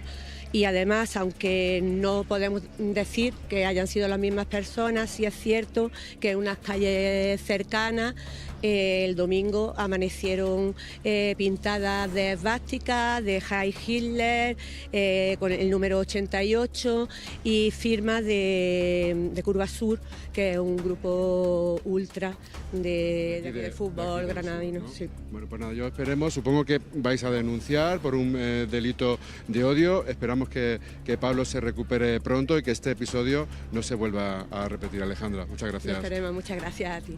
Esperemos, gracias David. Alejandra. Yo creo que si te agreden por llevar una camiseta de antifascista es que tus agresores son unos fascistas, porque los únicos a los que le puede molestar que alguien lleve una camiseta antifascista son fascistas. Y creo que, como hemos visto al principio del programa, con el ataque a un kebab en San Sebastián de los Reyes, cada vez son más violentos los fascistas y los racistas, que son luego los que nos llaman violentos a nosotros. Claro, nosotros no nos queda otro remedio que ejercer la autodefensa. Y yo creo que, pues lo mismo que decía antes, que gracias a la gente antifascista que está dando la cara y está plantando cara a esta gente que, como decía Juanma, son los burros, por decirlo de alguna manera, que cumplen las órdenes de los que señalan desde otros sitios más poderosos, como los políticos, como los empresarios, que son más listos y solo señalan para que otros menos listos agredan. Y todo mi apoyo y todo mi cariño a esta gente antifascista de Granada. Que se recupere pronto. Bueno, atraco a punta de pistola en una tienda de móviles de Mataró, en Barcelona, a plena luz del día, sábado a las 10 de la mañana. El ladrón entró al local y preguntó por unos cargadores, pero de repente sacó de su chaqueta un arma con la que amenazó al dependiente. El asalto ha quedado grabado en las cámaras de seguridad del establecimiento.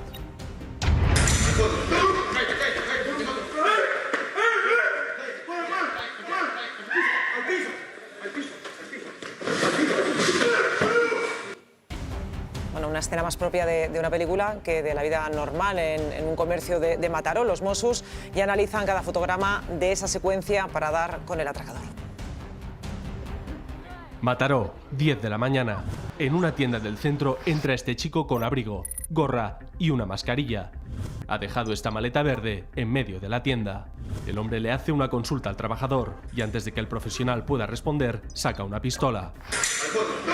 El trabajador sale corriendo para intentar refugiarse detrás del mostrador, pero el atacante le persigue. Después ambos desaparecen de la imagen. Dos personas entran apresuradamente y el vídeo se corta. Según fuentes policiales, el delincuente ha robado material del establecimiento y huido sin herir a ninguna persona. Ahora, los Mossos d'Esquadra han abierto una investigación. Bienvenidos, Aitor Santos, Marta Catalá. Marta, tenemos información de esto. Bien, buscan al menos a dos personas. Como vemos en las imágenes, se ve a una que está pidiendo para despistar el tema de los cargadores y luego pasa la acción. Es un atraco muy violento. Se está investigando qué características tiene esa arma, si es de fogueo, si es un arma simulada o bien al contrario es un arma de verdad. Comentaros que es muy interesante la conversación que tienen en las imágenes, que no se puede escuchar bien, pero al hilo de lo que estamos hablando, de cómo se produce, qué es lo que están diciendo, dicen unas palabras muy identificativas. En estos momentos los Mossos d'Esquadra de la Regió Metropolitana Nord están investigando el caso, hablan de dos personas que podrían ser itinerantes. ¿Y de dónde vienen o qué es lo que hacen? Pues bueno, por unas palabras que dicen en concreto, que Aitor yo creo que puede ampliar esta información, podríamos saber más de este tipo de bandas que se mueven de un lugar a otro. Aitor. Sí, en concreto dicen al piso, que es una expresión sudamericana. Lo que están cercando principalmente es que podrían ser chilenos, que son bastante habituales este tipo de robos a punta de pistola, y sobre todo a la hora en la que lo cometen es a las 10 de la mañana, que es un momento en el que acaba de abrir la tienda y siempre la policía sospecha de horarios conflictivos, nada más abrir una tienda o al cerrar. ¿Por qué? Porque apenas hay clientes y es mucho más sencillo entrar, arramplar con el botín y salir a la mayor brevedad posible. Luego una puntualización, la maleta, ¿no os habéis fijado que se extraña un poco? ¿Para qué usaron esta maleta? Para meternos, explican fuentes de la investigación que se llevaron 2 bolsas llenas de material de telefonía móvil. Hay que saber cuántos, están haciendo el desglose, pero esa maleta no se despista un poco, ¿no? ¿Para qué la querían? Bueno, este fin de semana se han cumplido 9 años de la desaparición de Francisca Cadenas en la localidad pacense de Hornachos y sus vecinos le han rendido un homenaje en el que han pedido justicia para ella. Los hijos de Francisca han querido dedicarle unas emotivas palabras a su madre. Hoy ya no solo hablamos desde el dolor, hablamos desde la dignidad y desde la necesidad de justicia. Porque mi madre merece toda la verdad, porque ninguna familia debería pasar por algo así.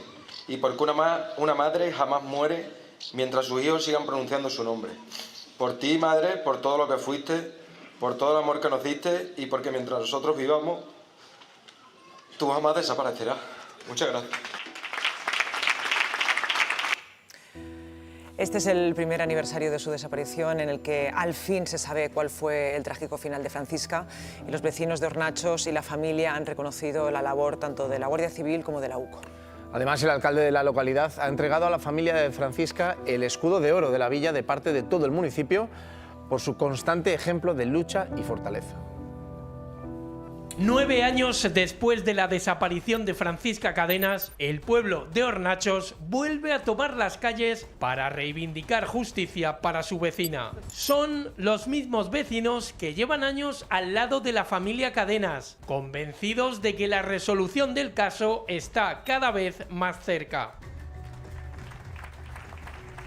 Ahora ya tienen la certeza de saber qué es lo que ocurrió el día de la desaparición, aquella noche del 9 de mayo de 2017. Gracias a una exhaustiva investigación de la UCO, los agentes resolvieron el caso deteniendo a los hermanos González, Lolo y Julián, acusados de asesinar a Francisca tras encontrar sus restos óseos en el patio de su vivienda. Ahora permanecen en prisión provisional a la espera de juicio. Su familia sigue convencida de que los dos hermanos estuvieron implicados en la muerte de Francisca, un asesinato que, según las palabras de Diego Meneses, marido de Francisca, lo tenían perfectamente previsto. Este fin de semana, una abarrotada Plaza de España ha apoyado a esta familia que sigue rota de dolor y que se derrumba así al hablar de Francisca. ¿Cuánto daría por volver a oír?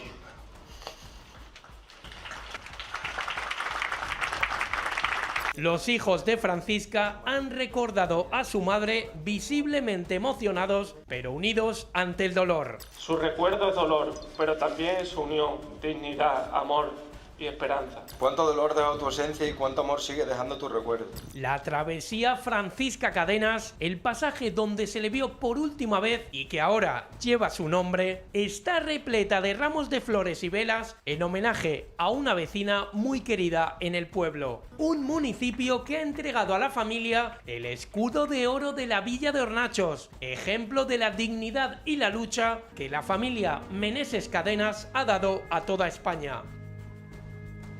Una familia que, según su abogada, no dudará en solicitar la prisión permanente revisable en el caso de que se compruebe que Francisca sufrió agresión sexual. Estamos viendo a la abogada Verónica Guerrero. Aitor, antes de hablar con Verónica, la familia está convencida que fue más de una persona, seguro. Sí, porque, a ver, consideran que Francisca es una persona de costumbres y que tampoco pasó prácticamente tiempo desde que Francisca salió a despedir a estos amigos y volvió a su casa. Entonces, en ese momento en el que desaparece y aparecen luego estas bridas, cuerdas, claro, al final son elementos, indicios que nos hacen sospechar que aquí había algo más que un crimen que ocurre un poco de forma inesperada y luego ya planean cómo hacer desaparecer el cuerpo. Lo que se sospecha y sospecha la familia es que aquí había una intención dolosa de causar la muerte a Francisca Cadenas. No solo la intención dolosa, sino la premeditación, que son los requisitos también del asesinato. Es decir, las cosas que encuentra la UCO luego en la casa es como que pueden hacer pensar los investigadores que estaban planeado, premeditado, que hacía tiempo que estaban preparando una acción de tales características, porque si no nos explica todas las cosas que han encontrado en su contra estas dos personas que están actualmente en prisión provisional. Y eso es una prueba importante de cara al juicio para poder probar que eso está premeditado, efectivamente. Claro, y es que precisamente José Antonio Meneses hacía especial hincapié, ahora nos lo podrá confirmar Verónica Guerrero, la abogada, que es que las conclusiones preliminares de esa autopsia veía que las lesiones tenía que intervenir más de una persona. Verónica, muy buenas tardes. Hola, buenas tardes, ¿cómo estáis? Precisamente bien preocupados por la familia, de cómo está siendo pues esos primeros ya semanas, meses, por su bienestar, en fin, con esas sospechas que estábamos analizando ahora de esas declaraciones, ¿no?, que había hecho José Antonio Meneses, de que las lesiones de la autopsia preliminar, parecía, ellos están convencidos, ¿no?, que ha sido más de una persona. Verónica, cuéntanos. A ver, realmente a día de hoy todavía quedan muchísimos datos para poder dar una tesis acusatoria que sea muy sólida, ¿no? O sea, yo siempre digo lo mismo, yo en mi cabeza tengo claro lo que pasó aquella noche con ciertas cosas que quedan todavía por cerrar, pero hay que probarlo. habéis comentado una cosa que es muy llamativa, y es todo lo que aparece con los restos óseos de Francisca. Eso es lo que nos da un poco las claves, por una parte, de que efectivamente pensamos que esto, pues, un homicidio no es, esto es un asesinato, y de hecho así se ha barajado desde el primer momento en sede judicial, y que efectivamente puede haber un móvil sexual, pero esto, insisto, es una tesis acusatoria que falta todavía toda la instrucción para que realmente se pueda acreditar si es así o no. Claro, sus hijos piden prisión permanente revisable porque es el único consuelo, ¿no?, que dicen que podrían tener. Pues sí, o sea, yo realmente creo que consuelo no van a tener, sea la sentencia que sea, porque al final ambos tienen, cuando digo ambos me refiero a José Antonio y Javi, que son los que salen un poco más públicamente, pero los cuatro tienen en la cabeza las imágenes de aquella noche. Claro, ¿qué ocurre? Que la imaginación, Marta, es muy traicionera, y entonces, como no saben exactamente lo que pasó, ellos imaginan lo que pudo pasar. Entonces, en esa imaginación, pues imagínate, están destrozados. Entonces, por muchísima sentencia de prisión permanente que se dictase, pues Francisca no va a volver. Entonces, ellos quieren que se haga justicia en la medida de lo posible, sabiendo que la sentencia que sea nunca les va a devolver a su madre, y esa es la pena, ¿no?, de todo esto. Ellos están destrozados, como dices, Verónica, también están muy agradecidos, ¿no?, por el entorno, por toda la gente que se ha solidarizado con ellos, en fin, pues el apoyo del pueblo, ¿no? ¿Cómo están ellos? ¿Cómo están viviendo estas últimas horas? Pues ellos ahora están mal. De hecho, yo a medida que voy hablando con ellos y van pasando las semanas, les voy viendo peor. O sea, no les voy viendo mejor, les voy viendo peor a los cuatro. Nosotros hacemos reuniones semanales todas las semanas, y esta semana les he dicho que no, para que puedan reposar un poco todo esto. Tened en cuenta que al final el cariño de todo el mundo conmueve mucho. O sea, y en una situación en la que tienes los nervios a flor de piel, en la que realmente estás mal, pues esto lo que hace es que a pesar de que te reconforta, también te recuerda dónde estás, ¿no? Que es en un proceso horroroso y que te queda lo peor, porque es muchas veces lo que hablamos con ellos, lo que yo hablo con ellos, que es que les queda lo peor. Tened en cuenta que ellos no han visto nada todavía. Entonces, claro, cuando se enfrenten a ese juicio con esas imágenes, con esas declaraciones, con esas testificales, tienen que estar psicológicamente muy preparados, y ahora no lo están. Pues Verónica, un abrazo a la familia y muchísimas gracias, como siempre te decimos. Un beso y mucho ánimo. Gracias. Gracias a vosotros. Gracias. Bueno, en Cuevas de Almanzora, una localidad de Almería, el mal estado de la torre de una iglesia obligó a su urgente demolición. Tendría que haber sido una demolición controlada, pero no fue así, porque 4 toneladas de piedras cayeron sobre la vivienda de Javier, un vecino que denuncia que el derrumbe le ha provocado graves daños en la casa. Afortunadamente nadie resultó herido, pero ahora Javier, junto a otros vecinos afectados por esta demolición, critican el método que se usó para derribar la torre y que ha puesto en peligro sus propias casas. Bueno, de hecho, muchos han tenido que ser realojados hasta que sus viviendas sean seguras. Y hablamos con Javier, el dueño de la casa pues más afectada. Javier, muy buenas tardes. Muy buenas, ¿qué tal? Bueno, ¿cómo estáis y cómo están las casas, la tuya? Bueno, al final la casa está... El techo está para tirarlo y está apuntalada entera, y bueno, la casa está, pues imagínate, pues para hacer reformas totales. Sí, bueno, veo que te lo tomas con humor, pero claro, es que, claro, menos mal que estáis bien y que no ha pasado nada, que lo más importante es que estéis vosotros bien. ¿Dónde estáis viviendo? ¿Cómo es ahora mismo la situación? A ver, la casa, justamente yo vivo al lado, en otra casa. A esa la tenemos alquilada a unos muchachos que ahora mismo están viviendo en un hostal. Ya. Bueno, pues Javier, no sé si os han dado ya alguna respuesta, os han dicho los plazos en los que se puede normalizar la situación, si es que eso se puede. A ver, yo hasta el día de hoy no sé nada.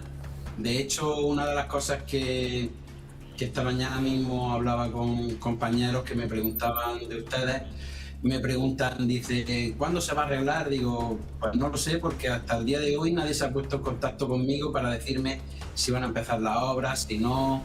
Y al final A mí lo que me da miedo en sí es que quieran meter a estas personas, a los inquilinos, querer meterlos en el mal estado que esté, y que luego pues el seguro se olvide o quiera tirarse años sin utilizar,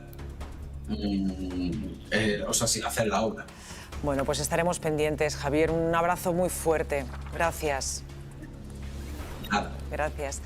Bueno, este fin de semana ha estado marcado por fuertes lluvias y tormentas en gran parte de España, como por ejemplo en Baleares. Así estaban los trabajadores de este restaurante en Palmanova, con escobas achicando todo el agua del temporal, intentando evitar que entrara dentro del local. Gran parte de la isla estuvo bajo la alerta naranja por una borrasca atlántica que trajo precipitaciones. Y la provincia de Cáceres también se ha visto afectada por fenómenos meteorológicos extremos, por cierto. Estáis viendo un tornado que atravesó la localidad de Villanueva de la Sierra. La fuerza del viento provocó importantes daños materiales, levantando tejados de naves agrícolas y árboles de raíz. Afortunadamente, no se han registrado daños personales. Bueno, y el temporal también estuvo presente en el centro de España, en distintas localidades de Ávila como Santa Cruz del Valle, Villanueva y Mijares. Se vieron sorprendidos por fuertes tormentas de granizo en numerosas zonas de Castilla y León. Se activó el aviso amarillo durante todo el fin de semana. En todo el litoral mediterráneo el tiempo no ha dado tregua. Tormentas eléctricas, granizo, bajada brusca de los termómetros e incluso nieve. Todos estos han sido los protagonistas del fin de semana. Tormentas que han afectado a toda la zona del Mediterráneo este fin de semana. En Palmanova, en Mallorca, tenían que achicar el agua de este restaurante tras las intensas lluvias que han azotado la isla. Una tromba de agua que ha caído también en todo Cataluña. En Barcelona capital, los paraguas y los chubasqueros han sido los protagonistas. Con esta intensidad caía la lluvia en Ivars d'Urgell, en Lleida. En Olot, en Girona, era misión imposible ver algo a través del parabrisas. Y en Benicàssim, en Castelló, casi no han podido ver un rayo de sol a través de sus ventanas. Esta tubería ha llegado a colapsar por los chaparrones tormentosos en la localidad de Torremolinos, en Málaga. Donde tampoco han podido disfrutar de un fin de semana de buen tiempo ha sido en la feria de Jerez. Las lluvias han dejado un gran barrizal y el viento ha causado que algunas ramas terminaran por los suelos. Un fin de semana pasado por agua que ha arruinado los planes de muchos en la costa mediterránea. Claro, este pasaba en el Mediterráneo, pero es que el resto de España pues tampoco se ha librado del mal tiempo. En pleno mes de mayo, el paraguas y el abrigo volvieron a nuestras vidas. Las tormentas han barrido de agua y de granizo todo el norte peninsular durante los últimos 3 días. Una imagen que bien recuerda a un mes de febrero. En Bilbao han visto caer grandes bolas de granizo. La misma estampa han vivido los vecinos de Villanueva de Ávila, de Santa Cruz del Valle. Madre mía, la que está cayendo. Y en Mijares, en Ávila. En el centro peninsular los cielos han dado pocas horas de tregua. En Madrid han visto llover casi todo el fin de semana. También lluvias intensas en Guadalajara, en Albacete y en Logroño. En la localidad riojana de Cervera del Río Alhama han podido disfrutar de este espectacular arco iris. Sevilla también se ha teñido de gris durante estas últimas horas, pero sin duda Cáceres ha vivido lo peor de este fin de semana. Nos quedamos paralizados como diciendo, ¿esto qué es? Un tornado en la localidad cacereña de Villanueva de la Sierra ha causado graves daños materiales. Pasó como 150 metros por encima de nosotros, las chapas volando, ramas de olivos volando. Una altura que yo impresionante. Un temporal que hoy da una tregua, pero que puede volver a regar el interior de la península durante los próximos días. Claro, fin de semana récord, Martín, y hablábamos antes, la persistencia, me decías durante el vídeo, la persistencia es lo que llama la atención. Así es, llevamos ya buena parte de lo que es el mes de mayo con toda esta misma situación, con lluvia muy intensa, con temperaturas bajas para la época, con anomalía térmica, y si os fijáis veníamos de un mes de abril con anomalía térmica positiva, pasábamos a la camiseta y tenemos que volver prácticamente al abrigo de invierno, y es que las anomalías de abril fueron de 6 grados por encima de la media, las anomalías frías no son tan importantes, llegará a 3 grados posiblemente en esta semana. El viernes o el sábado estaremos en toda España con una media de 3 grados por debajo de la media. Y todo esto con lluvia, mañana de hecho más intensa. Y no va a parar, porque vamos a Galicia, donde continúan con aviso amarillo. Ángela, Loira. Sí, eso que aquí en la ciudad de Coruña, donde nos encontramos, amanecía con el cielo completamente despejado, pero no había que fiarse. A las 2:30 la previsión se cumplía, se cubría el cielo y volvía a llover un día más. Y es que no paraba hasta hace apenas 5 minutos, que por suerte por nosotros ha parado respetando nuestro directo, pero si os fijáis al fondo, en cualquier momento vuelve a caer un nuevo chaparrón. Y es que efectivamente las provincias de A Coruña y de Lugo están en aviso amarillo por intensas precipitaciones. En algunos puntos ya se han acumulado más de 20 litros por metro cuadrado. Existe un dicho popular que dice que cuando en marzo mallea, en mayo marcea. No tiene ningún tipo de evidencia científica, pero lo cierto es que aquí en la comunidad, en Galicia, no suele fallar. Tras un marzo y un abril anormales para la época, hubo días que incluso se superaron los 30 grados y apenas llovió. Lo cierto es que mayo está siendo un mes especialmente húmedo, lluvioso, y llaman mucho la atención las temperaturas, sobre todo las mínimas. Por ejemplo, esta pasada madrugada en el interior de la provincia de Pontevedra, en Lalín, el termómetro caía hasta los 5 grados. Lo bueno de este temporal, no se consuela el que no quiere, es que al temporal de lluvia no le acompaña el temporal de viento, por tanto, cuando llueve, el paraguas esta vez sí es un buen aliado. Gracias, Ángela. Bueno, parece que tendremos una semana pasada por agua, tormentas e incluso aire polar, Martín. Así es, aunque parezca extraño, llega el aire desde latitudes polares. Es cierto que no se va a notar en toda España, pero sí notaremos frío para la época del año. Por ahora, lo más destacado lo tenemos en el Atlántico, con esa borrasca y ese tono verde que es ese aire frío. Si os fijáis, las isobarras se van poniendo de componente norte y es por ahí por donde se cuela ese aire más frío que va a hacer que baje la cota de nieve. Hoy, en un día relativamente tranquilo, así a lo tonto, se han formado muchas tormentas en gran parte del noroeste y del norte. Hoy solo hay avisos en Galicia, pero están cayendo con fuerza en otras zonas del norte y así va a continuar todo lo que queda de día. Si nos fijamos en el reloj, conforme llega la noche, como hay menos energía disponible, disminuye la intensidad de las tormentas. Algo que va a pasar también mañana. Insistimos, aviso amarillo todavía en Galicia. Y para mañana, ya por la mañana en el oeste, a lo largo del día se extienden esos chubascos por buena parte de la mitad norte peninsular. Por lo tanto, un día con mucho movimiento atmosférico en buena parte de España, sobre todo en la mitad norte peninsular. Los avisos por ahora en Castilla y León, en País Vasco, La Rioja, Navarra, Aragón y en Cataluña, pero es posible que se activen en más zonas. Son avisos otra vez por tormentas con granizo, con viento fuerte, con lluvia intensa en poco tiempo, es decir, un día con mucho movimiento atmosférico, con muchas tormentas. Además se activa el aviso por viento en Almería, vientos de poniente, que están haciendo que en gran parte de España tengamos mucha humedad y muchas lluvias y que en el Mediterráneo se mantengan las temperaturas altas. Estas son las mínimas para esta noche, valores bajos en el interior, 5 de mínima por ejemplo en Soria. Y las máximas mañana más bajas, es decir, una tarde más fresca que la de hoy. Destaco las más altas, 27 mañana en Murcia y en Valencia, pero sin embargo León o Burgos, por ejemplo, van a quedarse solamente con 15 grados de máxima. Esto es una anomalía que supone que en muchas zonas de España estamos con casi 4 o 5 grados por debajo de la media, sin embargo en el Mediterráneo, por ese efecto del viento de poniente, las temperaturas son más suaves o incluso un poco altas para la época. Pues muchas gracias, Martín. Mañana seguimos hablando. Bueno, un hombre se hace el muerto en el río Ebro y tras desplegarse un operativo de salvamento acuático para socorrerlo, dice que solo se estaba dando un baño. Una escena surrealista que empieza cuando decenas de testimonios ven al hombre tendido en el agua, boca arriba, sin moverse, y llevado por la corriente. Inmediatamente alertan a los bomberos de Zaragoza, que activan un dispositivo de salvamento para sacarlo. 5 minutos después constatan que el hombre simplemente se encontraba nadando por el Ebro. La intervención quedó resuelta con rapidez y, según los servicios de emergencia, no habría una intención autolítica. No sé, es que la gente se alerta por nada. Y este es el momento de absoluto desconcierto que se vive dentro de un avión, segundos después de haber atropellado a una persona durante el despegue. Sucede en el aeropuerto de Denver, en Colorado, cuando la víctima irrumpe en la pista de manera ilegal y es arrollada por la aeronave, muriendo en el acto. Los pasajeros tienen que ser evacuados mediante los toboganes de emergencia en medio de la oscuridad de la noche. Al menos 12 personas han resultado heridas y 5 de ellas han sido trasladadas a hospitales locales.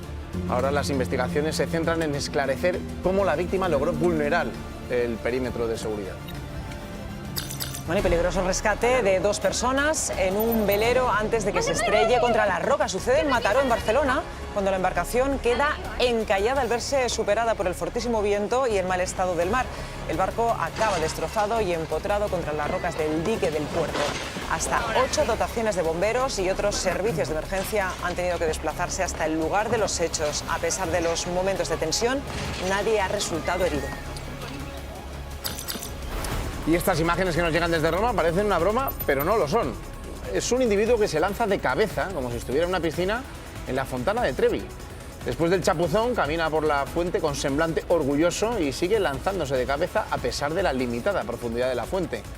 La estupefacción de los turistas ahí es absoluta, obviamente. No dan crédito de lo que está sucediendo, sobre todo porque este tipo de prácticas están completamente prohibidas y son sancionables con multas de hasta 500 euros.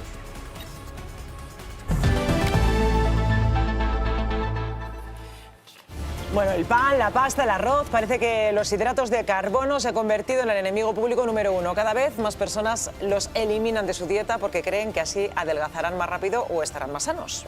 Pero los endocrinos alertan. Desterrar los hidratos durante mucho tiempo y sin supervisión médica puede tener consecuencias importantes para la salud. En Comando DAC analizamos qué pasa realmente en nuestro cuerpo cuando dejamos de tomar hidratos.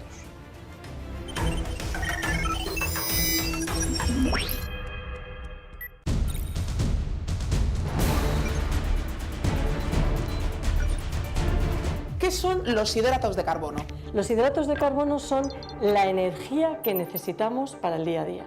Digamos que si estás construyendo un edificio, son los obreros que van a construir el edificio. Las proteínas serían los ladrillos y las grasas es el cemento que vamos a utilizar para pegar esos ladrillos. Conchita, ¿todo lo que tenemos aquí son hidratos de carbono? Todo lo que tenemos aquí, Teresa, son hidratos de carbono. Hay hidratos de carbono que son más beneficiosos para nuestro organismo y otros que no lo son tanto. Por ejemplo, vamos con las frutas y las verduras y también las hortalizas.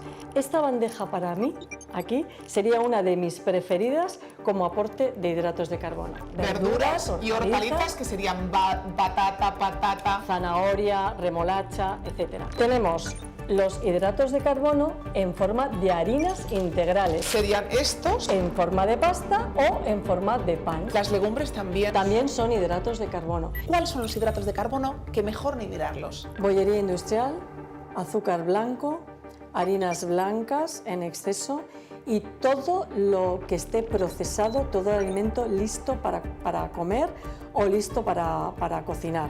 Por ejemplo, las masas de pizza preparadas. La pirámide nutricional antes nos decía que en la base tenían que estar los cereales, y muchas veces blancos, luego las verduras y las frutas, luego las proteínas y en lo alto las grasas. ¿Esta pirámide se ha quedado obsoleta? ¿Ha cambiado? Ha cambiado un poquito a favor de las proteínas. Ahora la base es más proteica, pero, ojo, sin dejar de tener en cuenta los hidratos de carbono saludables. Por ejemplo, al día tomar 2 raciones mínimo de verduras, frutas u hortalizas. Una ración de una harina integral y, por ejemplo, si nos vamos a pastas, a legumbres o arroz, 2 veces en semana. ¿Qué riesgo tiene tomar solo proteínas y grasas y obviar todos estos hidratos de carbono? Pues tiene muchos. El primero, un estreñimiento pertinaz. Los estreñimientos por falta de fibra en la dieta y por falta de hidratación es una de las consecuencias de una dieta hiperproteica que más rápidamente vemos en consulta. Y como consecuencia, problemas en el intestino, en la microbiota, las famosas disbiosis, y por ende puede llevar a problemas de cáncer de colon o cáncer intestinal. Porque tanto los hidratos como las grasas como las proteínas son necesarias para mantenernos en salud. Bueno, la doctora Vidales nos ha dejado claro, pues en el vídeo, que eliminar por completo los hidratos es un error. Pero los médicos alertan ahora de otro problema. Mucha gente no está llegando a la proteína mínima recomendada. Teresa Perales, ¿cuál es esa proteína mínima que tenemos que comer? Pues tenemos que comer más de lo que pensamos y la recomendación está subiendo. A ver, los especialistas ahora nos recomiendan que comamos 1 gramo de proteína por cada kilo de peso. Es decir, una mujer de 60 kilos necesitaría como mínimo 60 gramos de proteína al día. Y esto no es tomarse un filetito de 60 gramos, es un pelín más complicado. Vamos a poner un ejemplo. ¿Cómo podría conseguir estos 60 gramos? Desayuno, 2 huevos y una tostada integral. Cada huevo aporta 6 gramos de proteína, en total 12. Comida, pasta integral con verdura y un filete de pollo de 130 gramos. A ese filete nos daría 27 gramos de proteína. Y en la cena, un filete de pescado blanco con guarnición de 120 gramos, más o menos nos daría 21 gramos más. Si sumamos todo, aunque somos de letras los periodistas, nos daría unos 60 gramos diarios. Y claro, al día, si cambiamos ese pescado de la cena por una ensaladita o por unas frutas, pues no llegamos. En el caso de un hombre de 80 kilos, ¿qué tiene que meter? Por ejemplo, en el desayuno, un yogur griego, 10 gramos, un puñado de frutos secos en la comida, 5 gramos, y en la cena, un vaso de leche. Parece fácil, pero no es fácil. No parece fácil. ¿Cómo va a parecer fácil tener que pesar todo lo que te tienes que comer? ¿Cómo estás diciendo tú? Bueno, aquí no hay que pesar, es que hay que utilizar un poquito de sentido común, un poco... Dice 10 gramos de no sé qué, 5 No, gramos de tal. no, lo que te estoy diciendo de 10 gramos, no tenemos... Entonces no me he explicado bien. Vamos a recapitular. Aquí no hay que pesar nada. La báscula... Incluso, bueno, la de pesarse uno también, fuera. No, la cuestión es que cuando nos dicen que tenemos que, por ejemplo, una mujer que pesa 60 kilos, que tiene que tomar 60 gramos de proteína, no es un filete de 60 gramos, es que los gramos de proteína, un huevo tiene 6. Claro. Un filete, así de como la palma de la mano, tiene 20 y pico o 30. Entonces tenemos que saber, tenemos que saber un poco de nutrición. Lo has explicado fenomenal, Teresa. Lo has explicado muy bien. ¿Tú tomas hidratos? Yo tomo hidratos. Vale, yo también, arroz y pasta, por supuesto. Pero hay gente que con esta dieta libre de carbohidratos pues se la ha tomado muy en serio para se supone que estar mejor físicamente. Nuria Grau. Hay que comer, hombre. Pues sí, Gonzalo, buenas tardes. Fijaos dónde estamos, aquí en el gimnasio cumpliendo, y como nosotros está, os aseguro que toda la fila de cintas ahora mismo en marcha, la gente quemando remordimiento del fin de semana, sobre todo los hidratos de carbono. Estamos aquí con Ángeles, ella es experta en fitness. Ángeles, tú me dices que mucha gente, sobre todo mujeres, todavía le tienen mucho miedo a la ingesta de hidratos de carbono. ¿Por qué? Exacto, eso es así. Es un mito no querer comer hidratos, es que vamos, no se tiene que entender. Primero, hidrato, súper importante. ¿Por qué? Porque es lo que nos va a dar fuerza, nos va a dar energía. Así que mito fuera, mal. Hay que comer hidrato, proteína, hay que comer verdura, pero sobre todo nos va a ayudar a poder tener energía para hacer nuestros ejercicios. Dieta variada, dieta equilibrada, pero sí al hidrato, por supuesto. Nosotros también hemos estado toda la mañana en este gimnasio y hemos podido preguntar a diferentes perfiles de hombres y de mujeres, y así es como gestionan su dieta. Por la mañana siempre como un bocadillo de jamón o algo de proteína con pan, que sí que como mucho pan, me gusta. Luego a la hora de la comida pues arroz y pasta, y por la noche intento evitar los carbohidratos. Siempre suelo poner algo de carbohidratos y proteína. Opino que sí que habría que comerlos, son la fuente de energía del cuerpo. Quitarlos por completo no se recomienda, porque nos dan energía para el día a día, para pensar, todo. Por la noche intento cenar ligero, pero nada más. Lo importante es la constancia y alimentarte bien. El plato de pasta te lo dejas para el fin de semana. Sí, pero el bocadillo, aunque sea un mini bocadillo para almorzar, no lo perdono. Yo conseguí mi objetivo. Solamente podías comer carbohidrato a la hora del mediodía. Sí, realmente sí. A mí por lo menos sí me ponía pechuga y macarrones. Y luego pasta por la noche o arroz, carbohidratos por la noche, no. No, sobre todo revisa cantidad. No se va a comer un plato de pasta de un tamaño así, cuando puedes comer tal vez una taza, ¿no sabes? Algo más pequeño. Proporcionadas a lo que quemo, a lo que consumo diariamente. Pues gracias, Teresa, por toda la información. Bien explicado. Bueno, abrimos ahora una ventana a la esperanza en la sección Te doy la palabra. Isabel Gemio nos trae hoy una de esas historias que nos obligan a reajustar nuestras prioridades y a mirar la vida con otros ojos. Hoy Isabel estará con Desiree Vila, que con tan solo 16 años, una negligencia médica tras una caída entrenando gimnasia le arrebató su pierna derecha, pero no sus ganas de vivir. Para Desiree el deporte siempre lo ha sido todo. Quería convertirse en una gimnasta de referencia, pero al cumplir los 16 todo se rompe. Se lesiona y por una negligencia médica le amputan la pierna. El golpe emocional es devastador. Ansiedad, medicación y una profunda sensación de rabia. 3 años después, encuentra en el atletismo paralímpico una nueva oportunidad. Lo único incurable son las ganas de vivir. Descubrimos una historia de superación única cuyo motor ha sido siempre el humor, hoy en Te doy la palabra.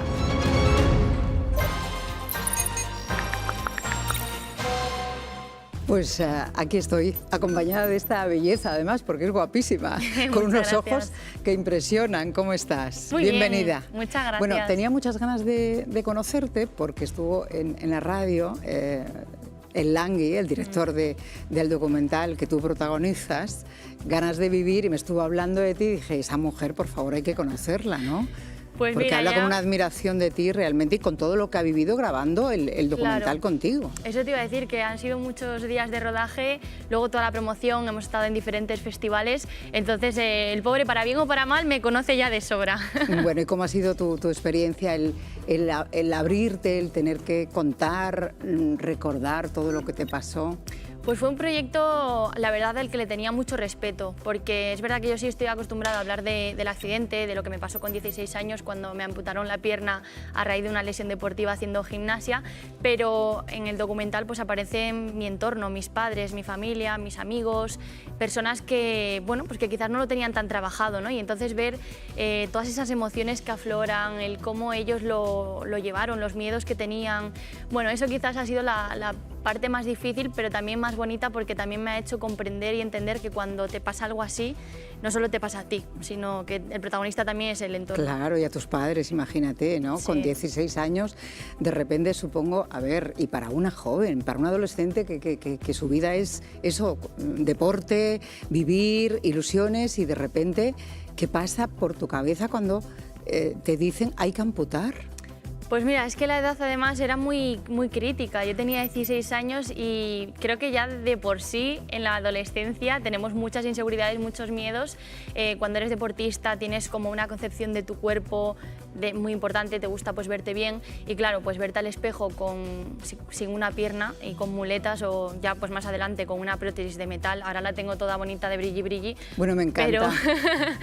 Pero en el momento pues yo me veía... Me encanta tu humor, claro, evidentemente. Quiero decirte que lo tomes así, sí, ¿no? Sí, por supuesto. O sea, es una salida, es una buena actitud, ¿no? El ponerle humor. Mira, realmente el humor, la aceptación y el entender que dentro de todo lo que me ha pasado, he sido muy afortunada, porque yo estuve en la UCI a punto de no contarlo.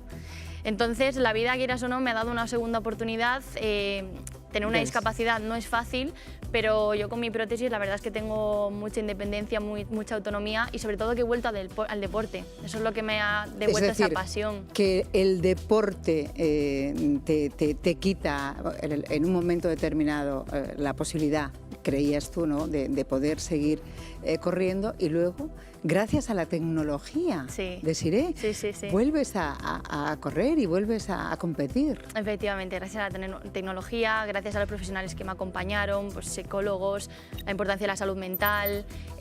Bueno, pues a día de hoy con mi equipo entrenando y preparando los Juegos de Los Ángeles, la verdad es que no me puedo quejar. Bueno, que estás a por todas, dices, ¿eh? En Los Ángeles ahí, porque ya eres una campeona, ya has conseguido cosas muy importantes, pero tienes muchos sueños, imagino.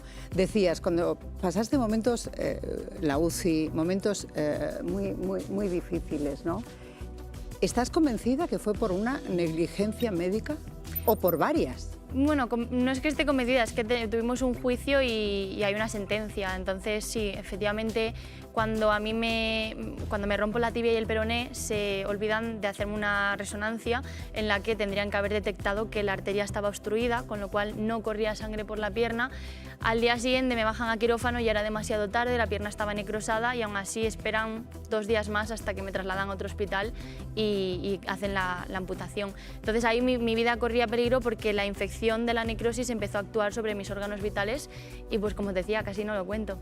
Y la única solución era la amputación. Sí. ¿Y a ti ya te lo dan por hecho o tú ya, cuando te das cuenta, ya no tienes pierna? ¿Cómo ocurre ese proceso? Uy, pues es que es complicado. ¿Sabes qué pasa? Que estaba muy medicada y también yo creo que, como fue tan traumático, el cerebro es muy inteligente, porque todos esos recuerdos tan duros los pasa por alto.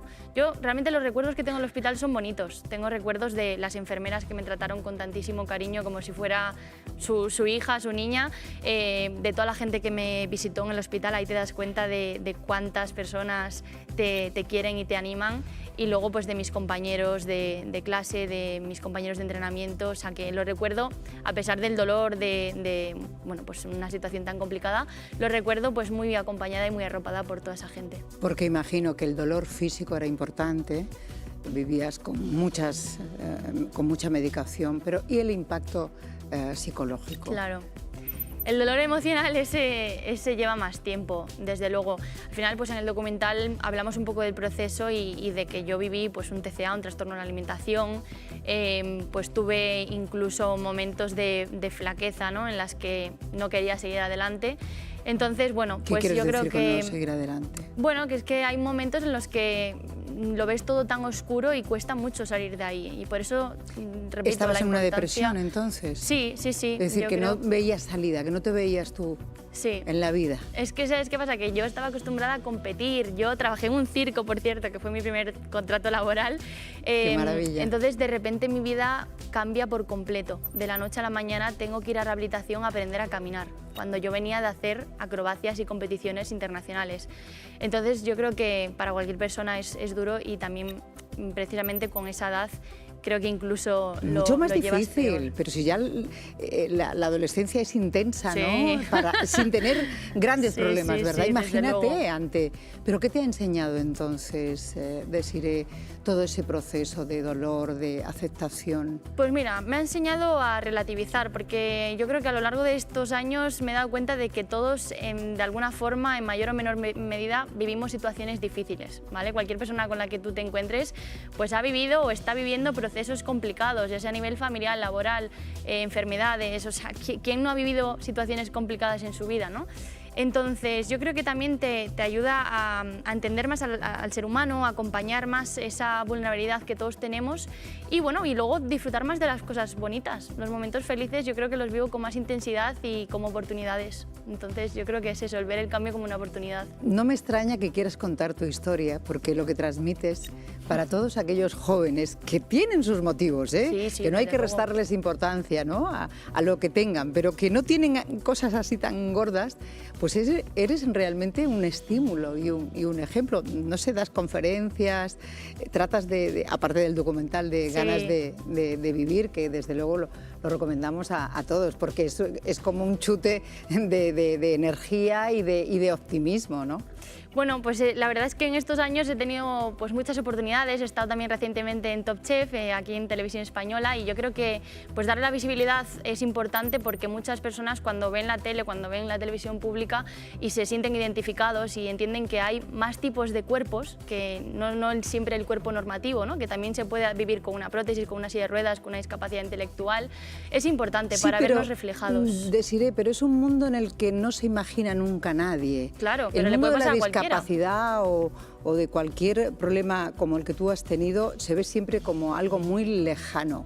Nunca nadie se imagina en ese territorio. Claro, imagínate yo nunca me había Y tú, pensado. en plena adolescencia, además dependiendo tanto de tus piernas para a lo que tú te dedicabas. Sí. Porque podías tener, yo qué sé, un oficio que te dedicaras más con las manos. No. Claro. O sea, necesitabas de tus piernas.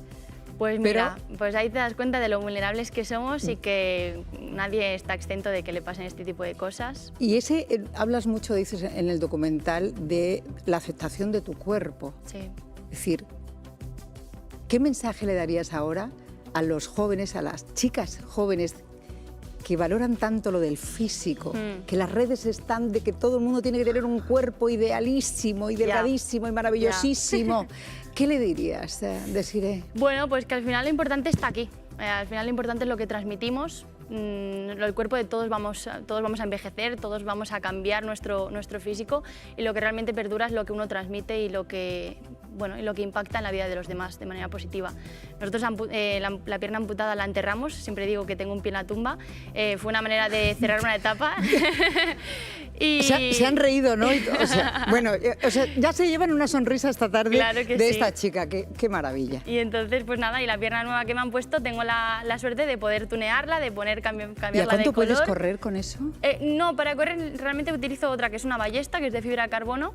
¿Qué? Y- ¿Una ballesta? Eso Claro, suena sí, como una ballesta. Es que yo soy medio robot, claramente. Pero bueno, con la otra corres. ¿Con esta es para caminar entonces? Con esta entiendo? camino, bailo, voy al gimnasio, Lo de practico bailar un es muy montón de importante. deportes. Sí, desde luego. Bueno, de verdad, personas así no me dirán ustedes que no merece la pena conocer, escuchar, porque nos quitan mucha tontería de encima a aquellos que no tenemos o que no tienen cosas tan graves en su vida. Ahí están viendo el teléfono, escríbanos, porque pueden estar aquí, como Desiree, en este sofá rojo contándonos su historia pues, de superación o una denuncia, en fin, lo que deseen. Gracias, Desiree, ha sido un Muchas placer gracias. conocerte, Gracias a ti, a vosotros. de verdad. Muchísimas gracias, Isabel y Desiree. Gracias a las dos. Inspiración. Este fin de semana estrenamos en la 1 La Casa de la Música y en Directo al Grano desvelamos uno de los nombres que van a formar parte del espectacular elenco de actuaciones. Es Natalia Lacunza, una de las mejores voces del pop actual de nuestro país. La Navarra estará junto a otras estrellas como Rafael, Manuel Carrasco, Ana Belén, Mónica Naranjo y otros artistas que vamos a ir desvelando a lo largo de la semana. La Casa de la Música estará presentada por el gran Jesús Vázquez y va a ser la fiesta con la que Radio Televisión Española celebra 70 años de música en televisión. Bueno, nosotros lo dejamos por hoy. Os quedáis con Valle Salvaje. Volvemos mañana. Buenas tardes. Adiós. Chao.